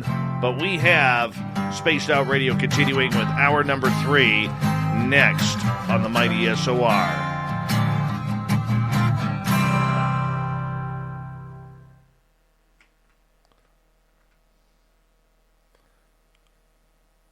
All right, we're clear.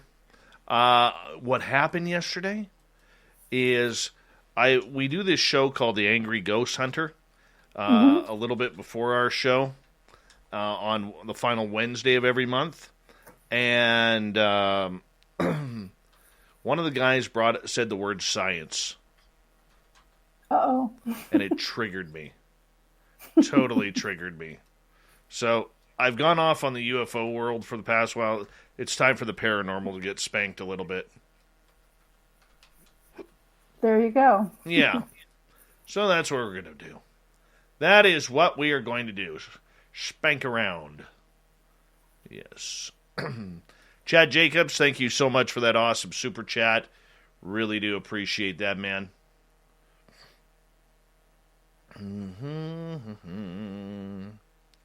And Toe Tag, thank you so much for that great super chat. Really do appreciate that.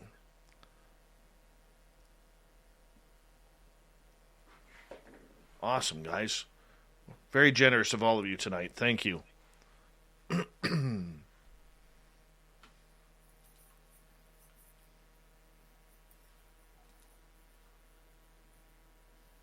Yeah, just a reminder, put your questions in capital letters. It's easier for me to read. Yeah, so I had a cool day today, guys. I had a cool day today. I decided that I was going to go get some firewood in the forest. So we drive out to my one area and couldn't find any good firewood. Couldn't. But We're driving slowly on the logging road, and about 25 feet from us in the forest, 30 feet from us in the forest, there is a cow moose, and then just behind her is this giant bull moose. And I'd never seen a bull moose before. Didn't realize they were that big. Wow. Oh my goodness, they're huge. And there we heard them. When we came back, couldn't find any firewood. When we came back, that's when we heard them making all sorts of sounds. That was kind of cool. I'd never heard a moose talk before, but heard it. So then we go into another area, go up by one of the lakes, coming back, and right on the side of the road, there's a moose calf and a moose cow. And so we're trying slowly to creep up to them to get pictures, because moose are really skittish, especially with the youngins around. And I look up into the trees. You know, you get that feeling you're being watched. Look up into the trees, and there's another massive bull moose staring down at us, giving me the stink eye, right? So here I am looking at this. I got some pictures. It didn't turn out well, but I did get some pictures. It was cool, though, man. It was very cool. I had never seen 5 moose in my life in the wild, and today I see 5 of them.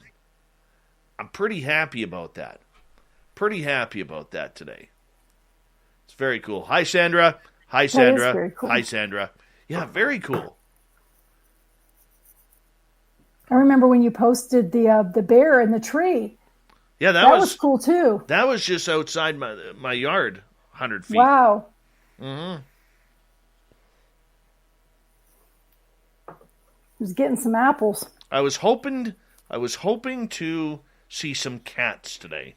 I really thought we'd see a cat today, but we didn't. But that's okay. They're tough to see on a good day.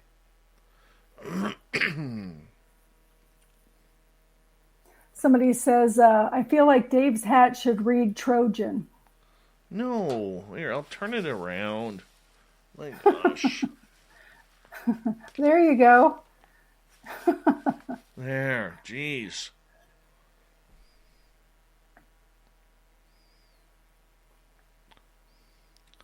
Yep, that's probably FAP. Made that comment. That's a FAP type comment.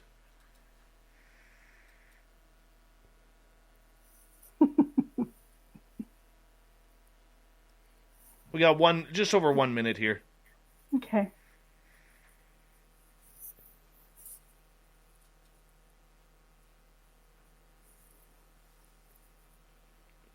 I can't wait to. Are you going to be posting the UFO thing that your neighbor caught pictures of? Actually, he's going to come see me tomorrow. So that's kind of cool. Mm-hmm. That makes me happy. So I'll be able to get some good stuff out of him.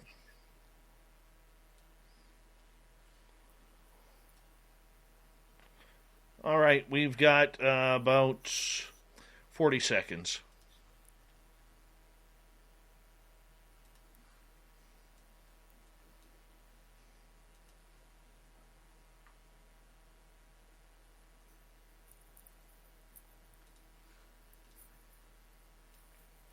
Big thank you to Toe Tag, Chad, Jason, Wreaking Havoc, Cat Chaser, Hector, Lynn Soes, and Sally, the Dutch Princess, for the super chats tonight. Really appreciate it. Much love to all the veterans out there tuning us in tonight. You always have a safe home here. And all the regulars, we're having a great time with you again. So get your horns up, get ready, because here comes Bumblefoot.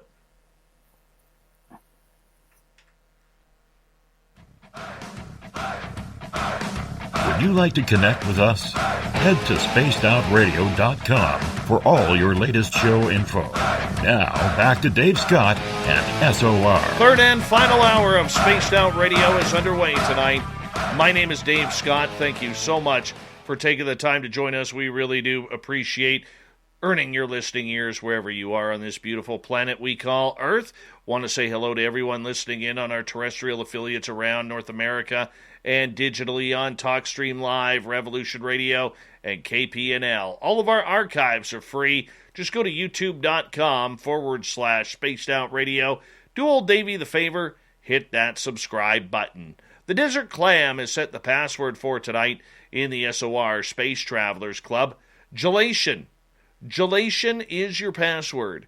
Use it wisely, space travelers, as the clam sets the password each and every night right here on Spaced Out Radio. Our website is spacedoutradio.com. We have a plethora of features for you. Check out our new swag, rock out to Bumblefoot, and read up on Captain Shirk's SOR Newswire. Follow us on Twitter at Spaced Out Radio and on Instagram, Spaced Out Radio Show.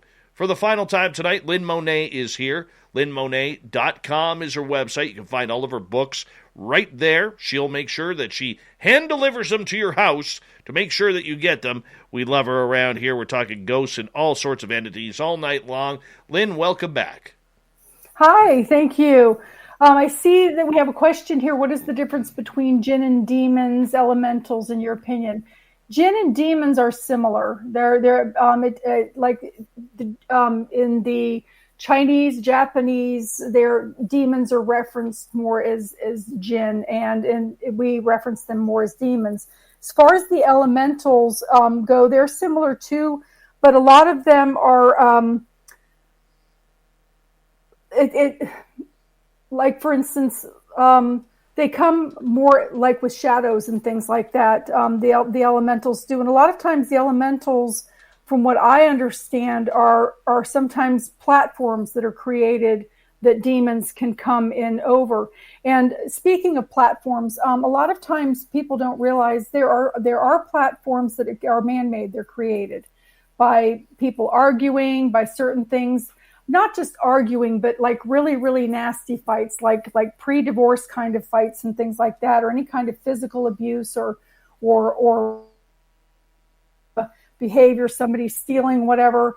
And they can come in the form of, they sometimes appear like snake-like. They can appear almost like a person silhouette. They can also appear flat with kind of ruffling edges, and they kind of scurry across the floor.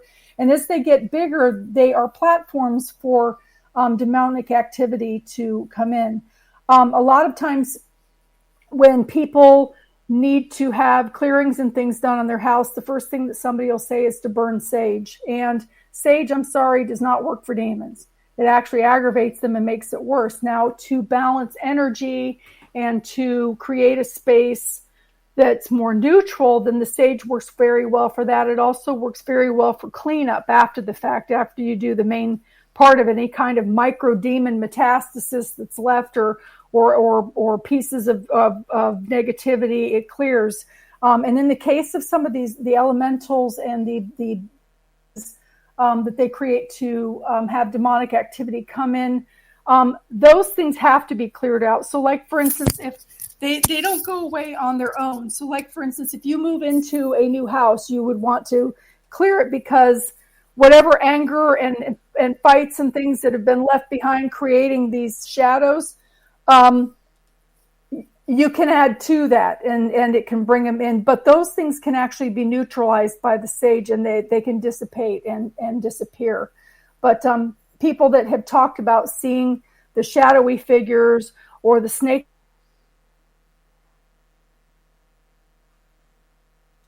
Well, you froze up on us.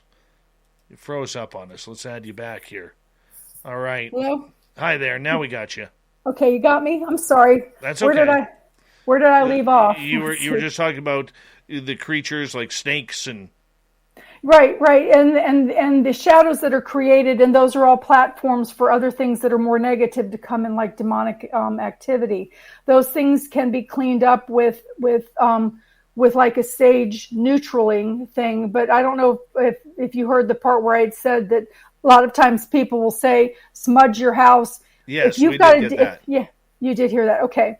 But that sort of thing does work. A lot of times people don't realize that when you go into a house that you're purchasing and someone else has lived there before you, if you take a camera in with you and you take pictures of certain areas in the house, like over where a dining room table would be, or like in an area like of a family room, there might be areas that there's heavy bubbling, and that's before you walk through the room.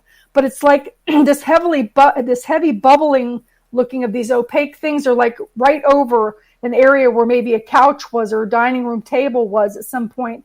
And those are a lot of conversations that have been trapped in imprints. The imprints themselves don't move the way that the shadows move. The shadows can move around. The imprints kind of stay stationary, and you kind of walk through them. All of a sudden you walk through one, and all of a sudden you might feel sad or angry and wonder why, man, all of a sudden I feel really, really irritated. Nothing happened, because you're picking up the elements of that imprint that you walked through. Those types of things can be cleared with the sage and balanced. The shadow, the snake shadows, it almost looks like a man, or it's more oval and rounded, like a tablecloth hanging off of a table and fluttering along the edges. And then, of course, the ones that are silhouetted more like people, those can be cleared out, and they need to, because they don't follow along with the people when they leave. The people leave those behind. So, it's important to make sure that your space is cleared so that you aren't adding to it and you don't have anything left behind that could bring in something more negative from other people. All right, and ufologist wants to know, are all demons evil or bad? Recently I was watching someone on your show here, Dave, and I don't know all of the information about that, because some people believe that they're useful, but it depends on what your belief system is. I know that the ones that I have come across personally have not been pleasant. However, their ability to act out can be controlled, in the sense that as long as you're not feeding them with the emotion and all of the things that they tend to feed on, then they're not able to do as much. But some people, if they're into that kind of thing, they do use the resources of demons. So it's what you believe. That's what I think. What should we take away from the other side? What are they trying to teach us? Well, of course, to love everyone, for one thing. It's amazing how when they cross over, so many things are let go. There's so many things about, choosing your battles and trying to look at things differently. It's so important to connect in with whatever your higher source is through meditation every day, even if it's just 10 minutes or so, and that you can receive their messages directly. A lot of times, people, they become hell-bent on doing things a certain way, and they are not listening. So they continue to hit rocks in their life, or speed bumps in their life, or things like that aren't turning out well for them. And they keep wondering why it's not turning out well for them, but it is for the guy next door. But if you are able to quiet your mind and listen to the guides and your loved ones on the other side that are trying to guide you, you'll find that things go much, much easier for you, even if it's not something that you may want. Bittrex is a cryptocurrency exchange empowering traders to feed their curiosity. With more than 100 tokens and unparalleled security, Bittrex offers a platform for next big thing discoverers to dive in. Get ready to trade beyond the trend. Discover more at bittrex.com. Trading involves significant risk of loss and is not suitable for all individuals. Carefully consider your level of experience and risk before trading.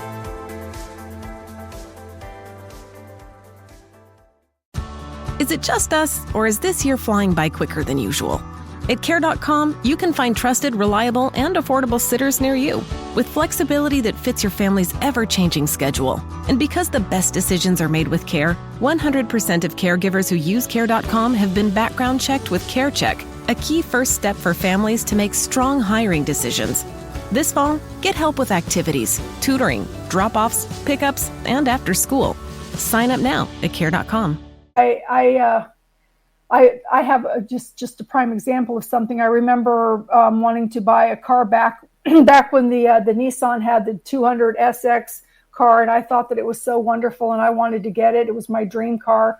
I ended up going to buy one, and the roof was a little too low for my head, and I couldn't get approved for it at the time, and I couldn't understand why I was so upset. And then all of a sudden, this Saab 900 shows up in the newspaper, and I actually ended up getting that, which was a better car for less money. So I felt that it was at that time my guides and angels saying, no, not to this one, but you can have this one. And that is kind of how things balance in life. Sometimes you may be so hell-bent and determined on having something that really isn't good for you.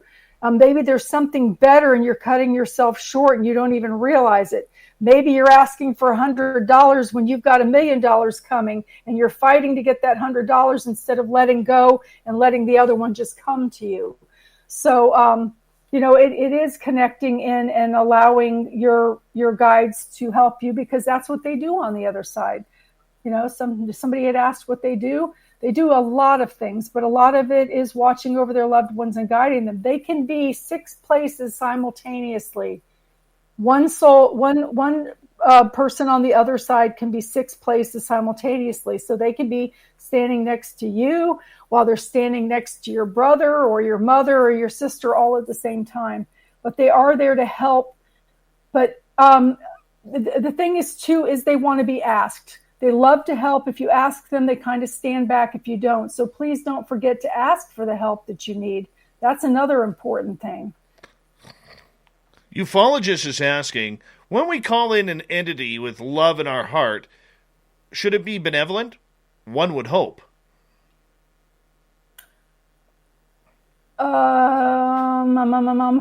Well, if they're benevolent, they're not going to come in if you call them in with love. At least in my experience, the ones that I've even mentioned the word love in, I've never seen them leave a room faster, like there's a bad smell in the room. So I don't really know how to answer that, because I've never, the benevolent, they don't have, in my experience, they don't have the ability to feel love. They focus more on the negative energies that there are, like anger and sorrow and things that are created that way because they energize off of them.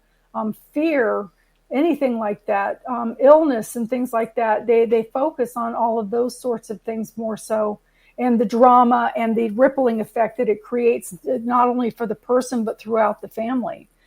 So, it's to me, that's kind of like two opposites, benevolent and love. If it were an entity with anger, oh yeah, they'd be all over it. But with love, I haven't really seen them come in. If you're loving for them, you usually run for the hills. So, no, for sure, and I could totally understand and appreciate that. When we come in contact or we think we are being visited by a loved one, how do we know it's them? How do we know it's not some dark demon or energy that is trying to conjure up something that hits our emotions? How you, like I mentioned, with even like children, when something approaches, ask them if it's telling you to do something that you know that you're not supposed to. And there's just a knowing, because the feeling is different. The energy is different. The loved ones that have crossed over, when they come back to visit, they carry that elegance comes to mind, but it's more than, some of that elation that you feel from the other side when you're in a room with someone that's crossing, if you can connect in with it. They bring that warmth, that loving, that comfort. You know that you're connected with them. When you've got the other one coming in, there's a sensory thing going on. It's not as warm. It's not as sparkly. They're coming to you and standing next to your bed in the middle of the night. People that have crossed over aren't going to do that. They don't need to. They can come into your dreams.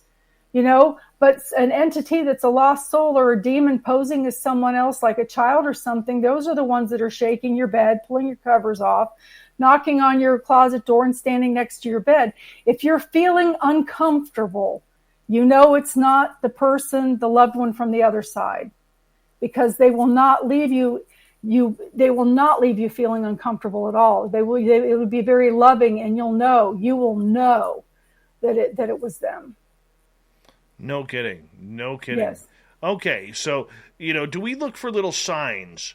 And, I want to just say, like, earlier we talked about the feather from my nephew, and some people get dimes. What about inside our house, or just those daily signs? How do we trust a dream that it's our loved ones?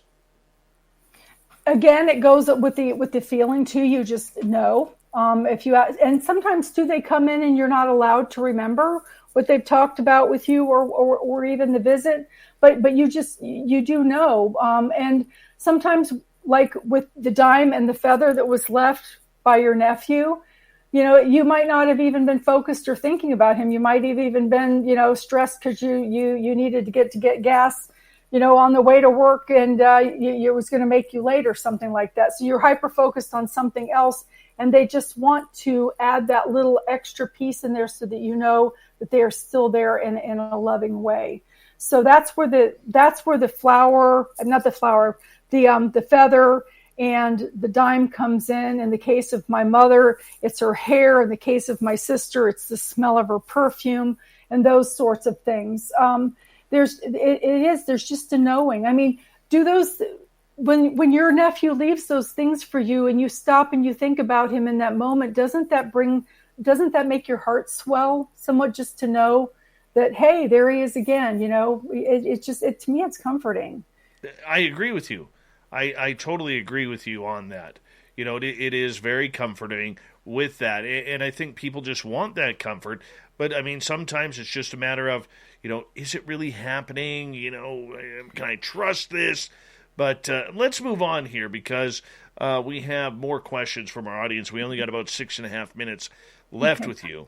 I would like to say trust it. Sometimes people are trying too hard or overthinking it. They need to trust it, and more will happen. All right. B. Hoff is asking, is it the behaviors that cause attachment, or attachment that causes behaviors, or is it both? In my experience, let's see. Usually it's the behavior that causes the attachment, but the attachment, things that are going to be attaching are hovering close. And I'll explain that this way. Like, for instance, people with addictions. My brother, he's passed away since. He had cancer. As a teenager, he had an alcohol and drug problem. And he actually carried an attachment on his back.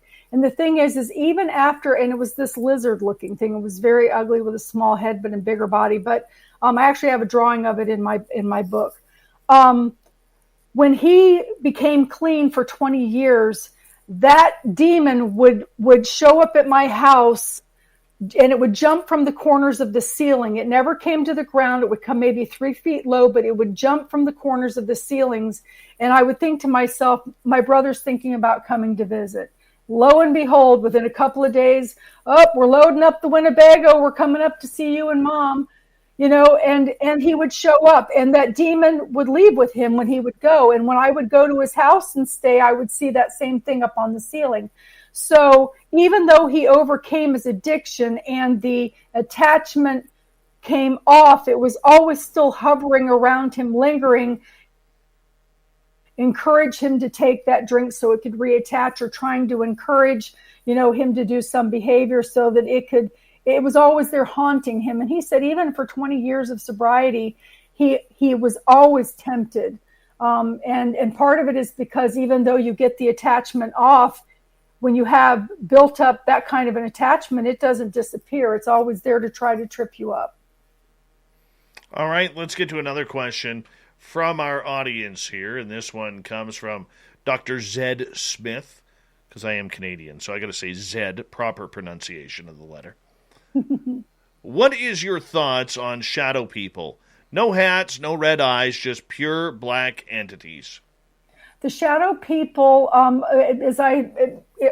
kind of to me are kind of the things that are paralleling, like the snake and the platform with the ruffling edges.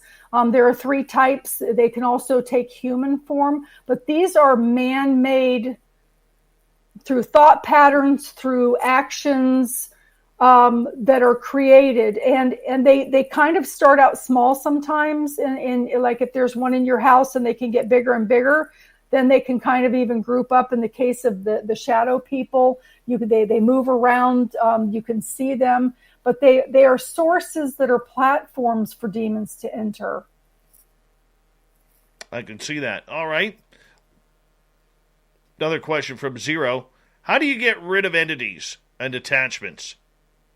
Okay, well, in the I have there's a whole self-help section in the back of the book, but a lot of times in the cases of attachments, first of all, for whatever reason, they're there to begin with, whether it's a little drug addiction, a little porno addiction, gambling, whatever, that kind of needs to be cleaned up first, because even with teenagers, when they're sampling drugs or alcohol, they start to get these kind of they look like hooves almost on their back is the way that I see them, and those are anchors for attachments to attach when they get large enough, and then usually the kid ends up being an alcoholic or something like that. But they either have to be removed by someone, a priest, shaman, somebody that does that sort of thing. They can be removed and taken off, but they'll come right back if the behavior that got them there to begin with hasn't been changed or stopped. 2 minutes left. Do me a favor. Tell everybody where they can find your books, describe your books, your website, and more information on your work. Okay, I have Omnipresent, which is about the story about the house that I wasn't able to move into. It was that bad. There's a continuation, a sequel to it, which is Omnipresent, What Happened Next. It touches on mental illness, touches on what actually happened next. It also has the self-help section in the back to give you a remedy if you do have demons in your or ghosts in your house that you would like to get rid of. Then I also have the book, The Colors of Heaven, Beginnings Never End. And just let me add this. Omnipresent is available now.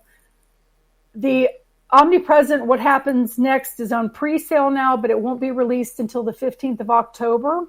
And then Colors of Heaven, Beginnings Never End will be pre-sale November 1st, and it will be released on December 1st. So if you go ahead and buy them now, they'll be coming out on those release dates that are listed on my website. I have a connection with Big Daddy for people who don't want to do payments through PayPal, and it's a secure site. Also, don't get tricked by anybody that is posing as Lynn Monet. If you go to my site, my picture's there talking about my books. You can email me directly there if you have any questions, or if you have anything that you want to ask me that I can help you with. Like I said, I'm still answering my own emails at this time. And reach out and, say hello if you want to, or if you need me for something, or if you have more questions, I'll be happy to answer them as well. Well, you know what? It's been another great show with you, Lynn. It really has, and we absolutely love you here. We are complete fans of your work and your writings, and, I know you got a new book you're trying to get out before the end of the year as well. So, if you get that done, we will definitely want to get you back on the show and keep on working hard and doing what you do. Well, thank you, and I'm a huge Dave Scott fan. Thank you so much, and everybody, I love you too. Thank you for participating and asking your questions. I hope that some of the answers that I gave bring comfort to people that needed it and validation, and that's what I'd like to do. Dave 101 is next on Spaced Out Radio. Woo.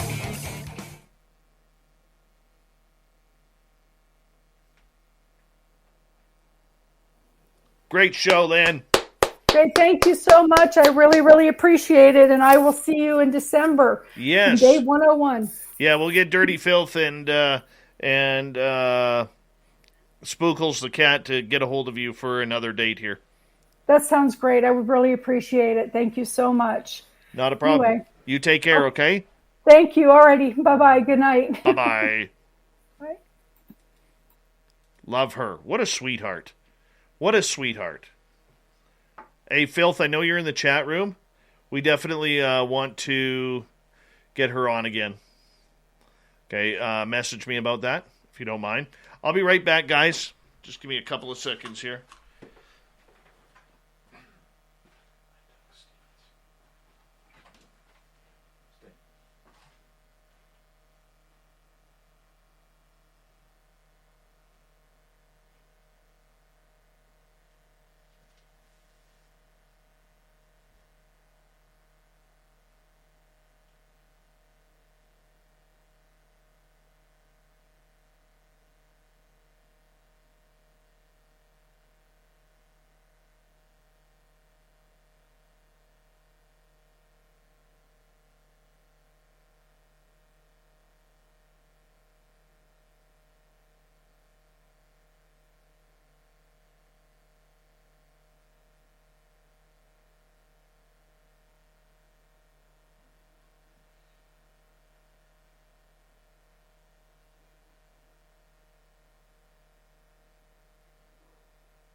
All right.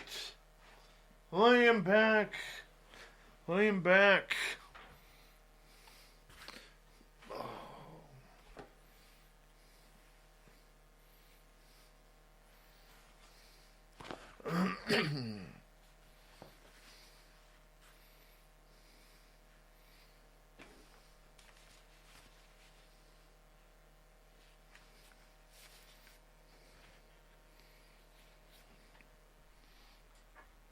Good times tonight, man.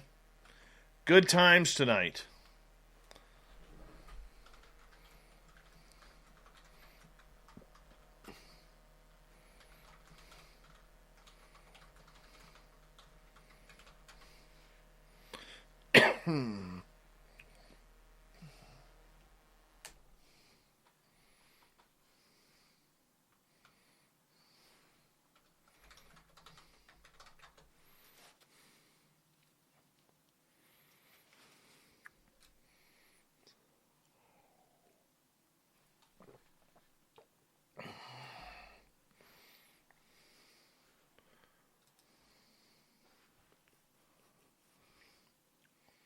That was a good time. Probably is, as you know. Mighty Moose Beard Oil is a sponsor of ours, and, you know, my beard's feeling kind of edgy after being out in the field. So real simple, just take the little drop box there and, squeeze it into your hand. And you just massage it in. That's it. Takes care of it. Keeps it nice and smooth, clean. And then you just rub the rest in your hair. Why? Because you can. It makes things smell nice, fresh. Ladies, it's great for your hair. Helps prevent split ends. So you go to MightyMooseBeard.com, and Gary the Dutchman is going to message you, and he's going to say, you didn't use promo code SOR 2019, did you?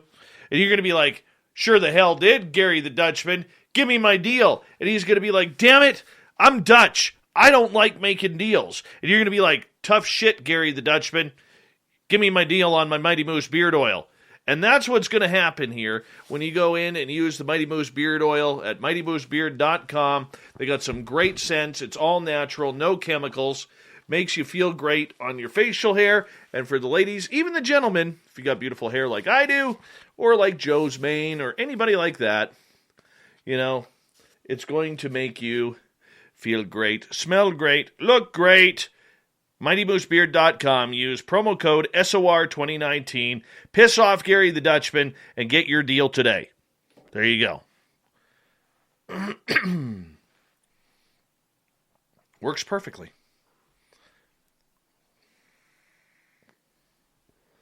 It does. Not going to lie. Thank you to Toe Tag, Chad, Jason, Wreaking Havoc, Chad, Hector, Lynn, and Sally for the amazing super chats. We're going to kick off the third hour here, or the final half hour here, and it is Dave 101 time. Get your horns up.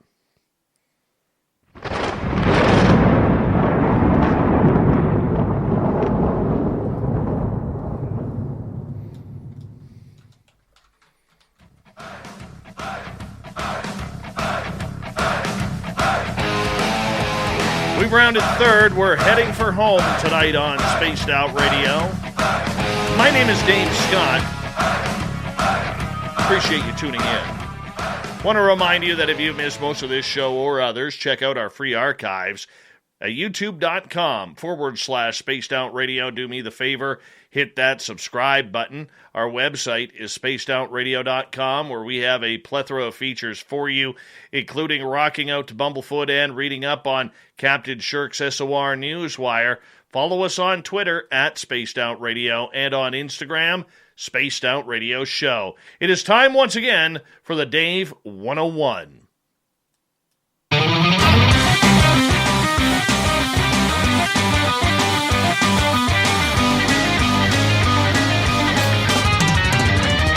It's time for Dave 101.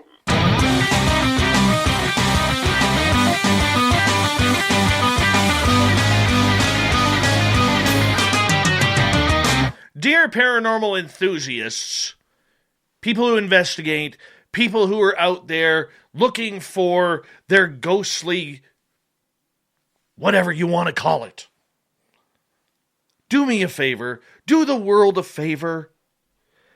Stop mentioning the word science. We don't want science anymore. Why? Let me tell you. I was on The Angry Ghost Hunter, which can be found on our YouTube channel, and a skeptical paranormal investigator, Kenny Biddle, that is, sorry. Keep thinking Rob Dibble, the pitcher. But Kenny Biddle was on, and he mentioned the word science. Now, that is a trigger word for me that has absolutely happened over the last number of years with this show. Why does it piss me off so much? Well, let me tell you, because this is what the Dave 101 is all about. Look, paranormal investigators, I hate to break your heart, okay, but you are conducting absolutely nothing scientific with your investigations. Now, I understand this is going to upset some people. I really do. But the majority of people and the majority of paranormal teams out there that are using the word science to hide behind their ghost hunting adventures is ridiculous. We need to get away from that. Everybody always wonders, why do we not have any credibility in these fields? Credibility. Paranormal people using the word science all the time when you know they haven't conducted a scientific experiment literally since high school. We got UFO people who are wondering and making livings off of lying about their credentials, journalism, scientist, and many others, but they get a free pass. We look at the Bigfoot world. Once again, science comes into play there. You know, whether it's the BFRO or anybody else, I am conducting scientific experimentation on the North American great ape, or the monkey. Look, I'm going to break it down for you. I'm probably going to break your heart. You're not going to believe me anyways. But the reason why I rant about this is because I care about my audience. I care about the information that they are getting. And I watch my audience. I see some of them on Facebook posting, shows from fake journalists, and I see them posting on shows of fake scientific investigations in the paranormal and Bigfoot areas, and it bugs me. It bugs me because we're smarter than this. We are better than this.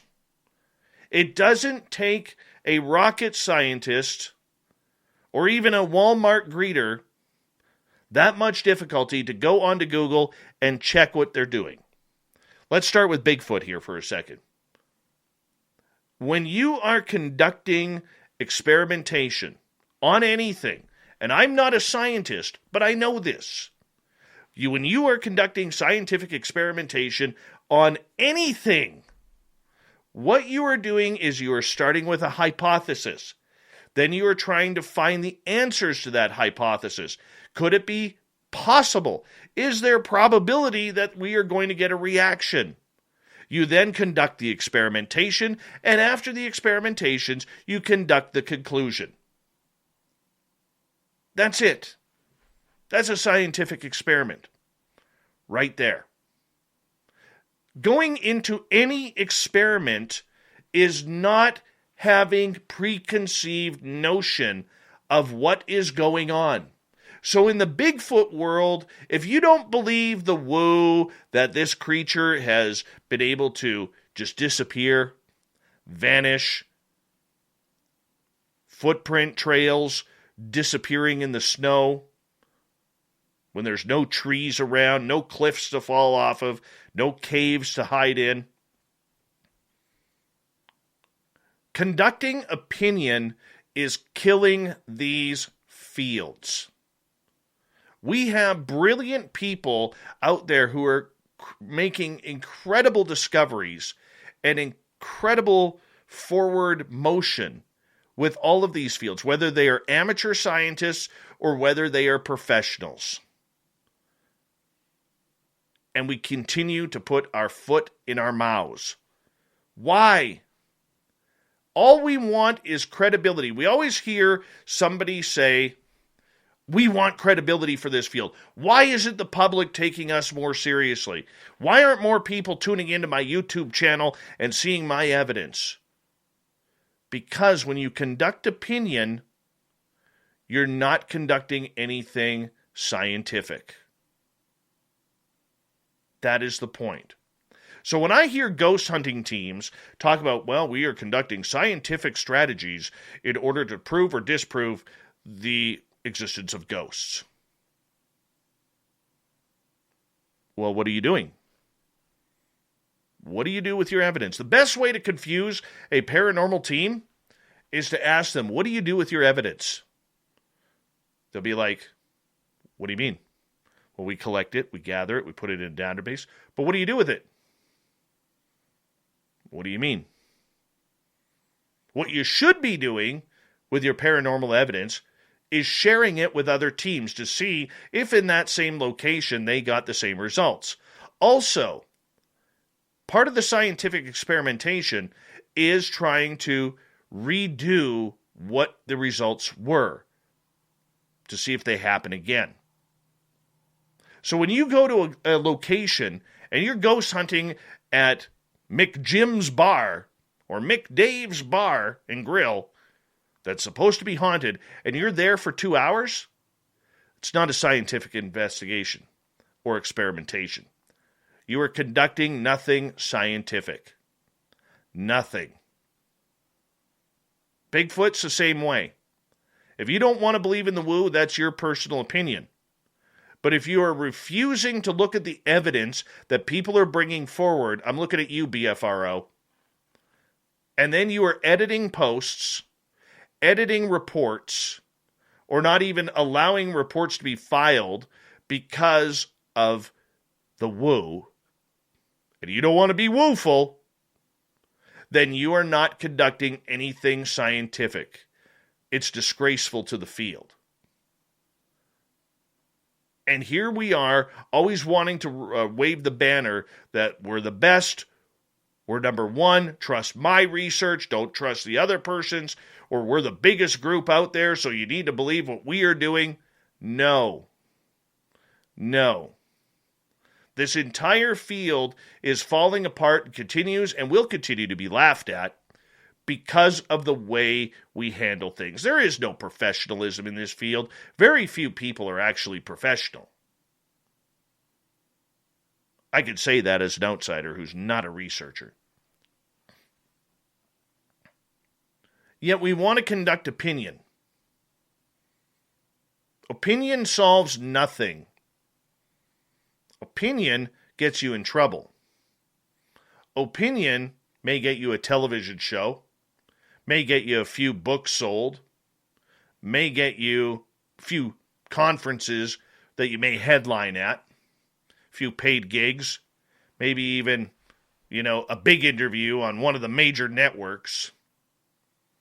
But if that's what it's all about, you're doing it for the wrong reason. Each and every one of these fields has some major questions to answer. For instance, with ghosts, what are they? Where are they? What's it like on the other side? Are they truly people from the deceased, or that are deceased, that were formerly living on this planet?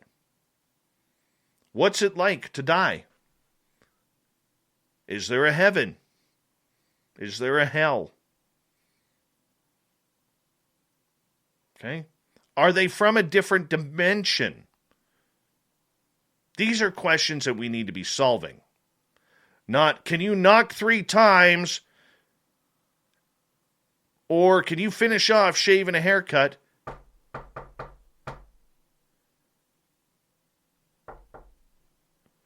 Right? We don't need that. We do not need that at all. All you're doing is playing games. And it's great to play games. Look, I like ghost hunting. I like going to haunted locations and getting freaked out a little bit. I really do appreciate that. I really do.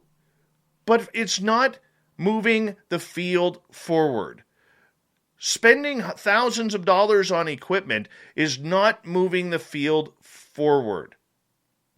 You look at the UFO field right now. Everybody wants to talk technology. Everybody wants to talk any sort of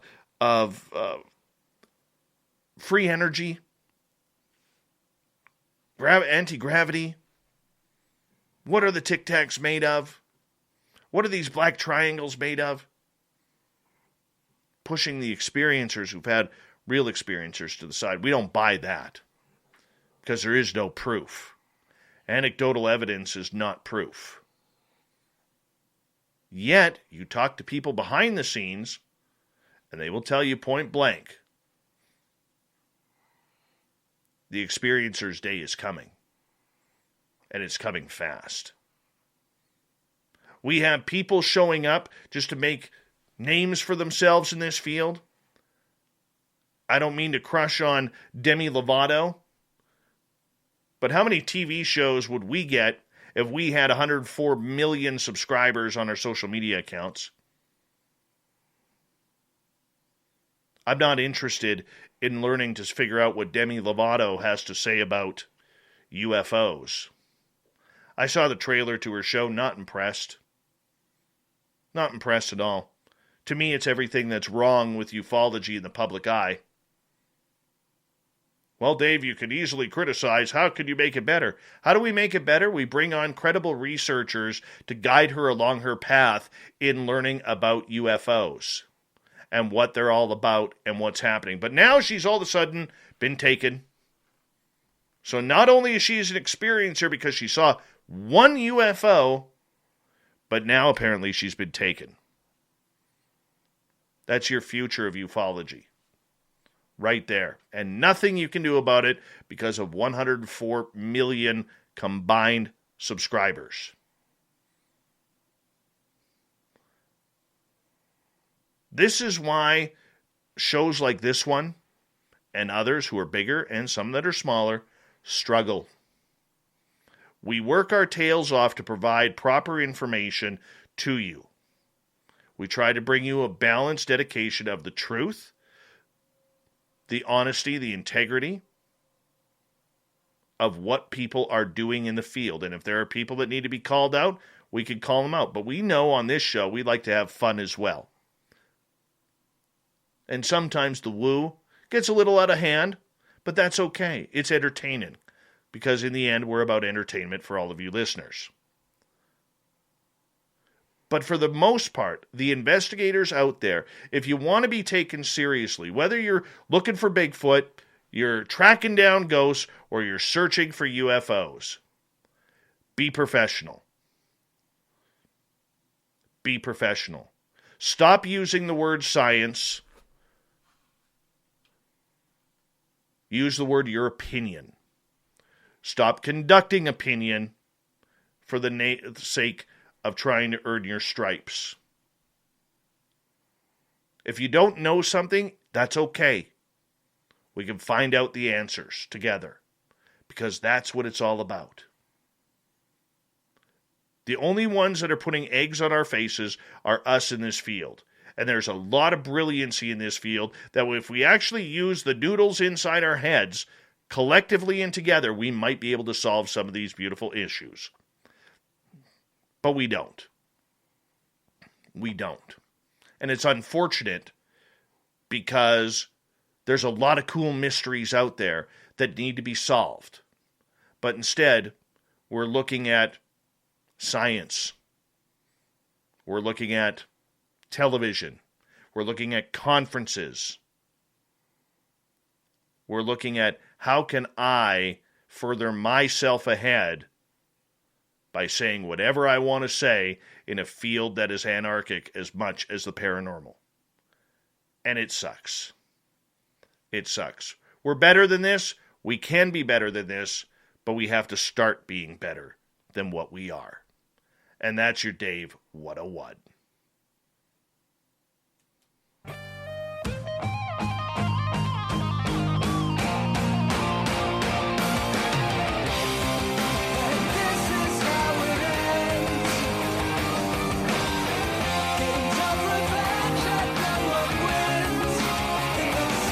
The news is always changing, which is why we bring you the SOR Newswire at the end of every show, where we get to the weird, the strange, the wacky, and sometimes downright awesome. Authorities in Texas said a driver was using a high-occupancy vehicle lane with a skeleton in its passenger seat. Now, they tried to play it off as a Halloween prank, but they didn't fall for it. The cops did. Highway Patrol went and pulled over the person and gave them a nice fine for keeping a skeleton in there. You can't use the HOV with skeletons or fake bodies, mannequins, whatever. They always catch you. It's terrible. Here's a cool story. A California woman visiting the Crater of Diamonds State Park in Arkansas found a 4.38 carat yellow diamond after less than an hour of searching. Noreen Redberg of Granite Bay was visiting the park with her husband, had been looking for gems in an open field for about 40 minutes when she spotted something shiny on the surface. Didn't know it was a diamond then, but it was clean and shiny, so I picked it up. Redberg's husband, Michael, took her to the Diamond Discovery Center, where they found out the 4.38 carat yellow diamond was pretty significant. Well, we don't have a value on it yet, but let's just say that Mrs. Redberg is about to get paid if she wants. Moving on. A great-grandfather in Spain was confirmed by Guinness as the world's oldest living man at 112 years, 211 days old. Saturnino de la Fuente Garcia, born 1909 in Leon, Spain, was certified as the oldest living person, male, September 10th. He has 14 grandchildren, 22 great-grandchildren, lives with his daughter Angeles and son-in-law Bernardo. The supercentenarian said to Guinness, the secret to longevity is to live a quiet life and do not hurt anyone. So we can obviously know, just from that statement, he's never been on UFO Twitter.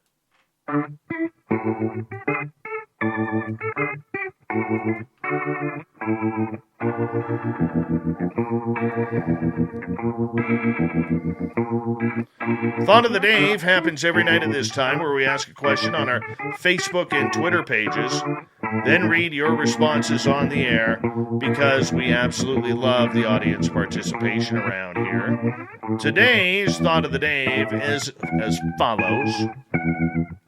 If we were to go astral traveling, where are you taking me? I'm curious. Ian is taking me to the Pavo Indus supercluster. Carlito, the tiny gray alien on Twitter. Let's explore inner Earth. If you don't see anything paranormal, at least we can see cool-looking crystals and stuff. Who knows? Sounds like fun. I am in for that. Totally in for that.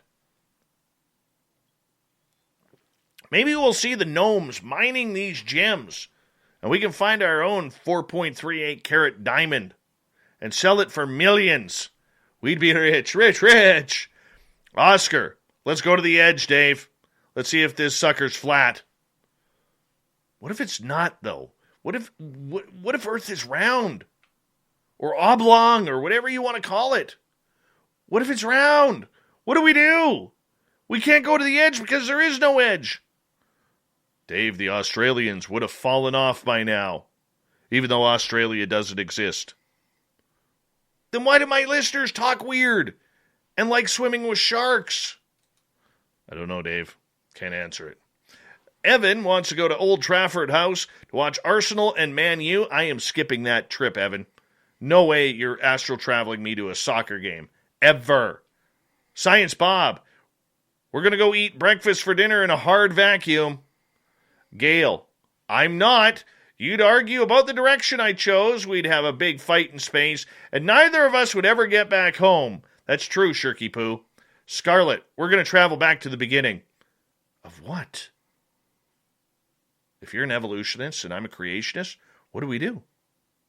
We're screwed. Sparkles, to the dark side of the moon. Let's go see who really lives there, if anyone really does. I think Pink Floyd is performing there. They may need a mask, though. Nikki, to the moon, then to the hidden planet behind the moon to see the multiple warrior ETs. Hope they got bodyguard armor on. Kara gets the final word. Well, not the final word, one of the final words. To infinity and beyond. Magnus, back in time to 1979 so we could see AC/DC play live with Bon Scott on the Highway to Hell tour. I am good with that one. Thank you to everybody participating in the Thought of the Day. We will do it all again next time. Thank you to Captain Shirk for the news. Thank you for all you tuning in to the Dave 101. And Lynn Monet as a fantastic guest tonight on the show. We got Mr. Ron Bumblefoot Thal rocking in the background with Little Brother is Watching. Bumblefoot is the official music of Spaced Out Radio, rocking us in and out of every single show. Get your horns up for the guitar god himself. Special thanks to everybody listening in at home, at work, in your cars, wherever you may be. Thank you to everyone tuning us in on YouTube, Twitch, LGAB, Revolution Radio, Spreaker, Facebook, the Space Travelers Club, and on Twitter at hashtag Spaced Out Radio.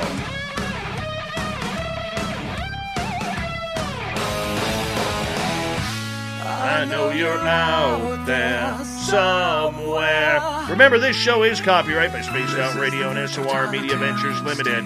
Thank you so much for choosing to share your evening with us, because together, my friends, we're watching. We own the night.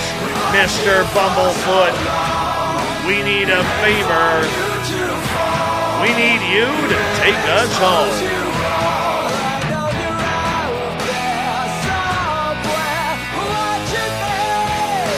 Yes, the Woe Train has docked for the night. But soon, my friends, we shall ride again. Your seats are always available. Your tickets never expire. And if you want to bring a friend, we've got room for them too. Good night.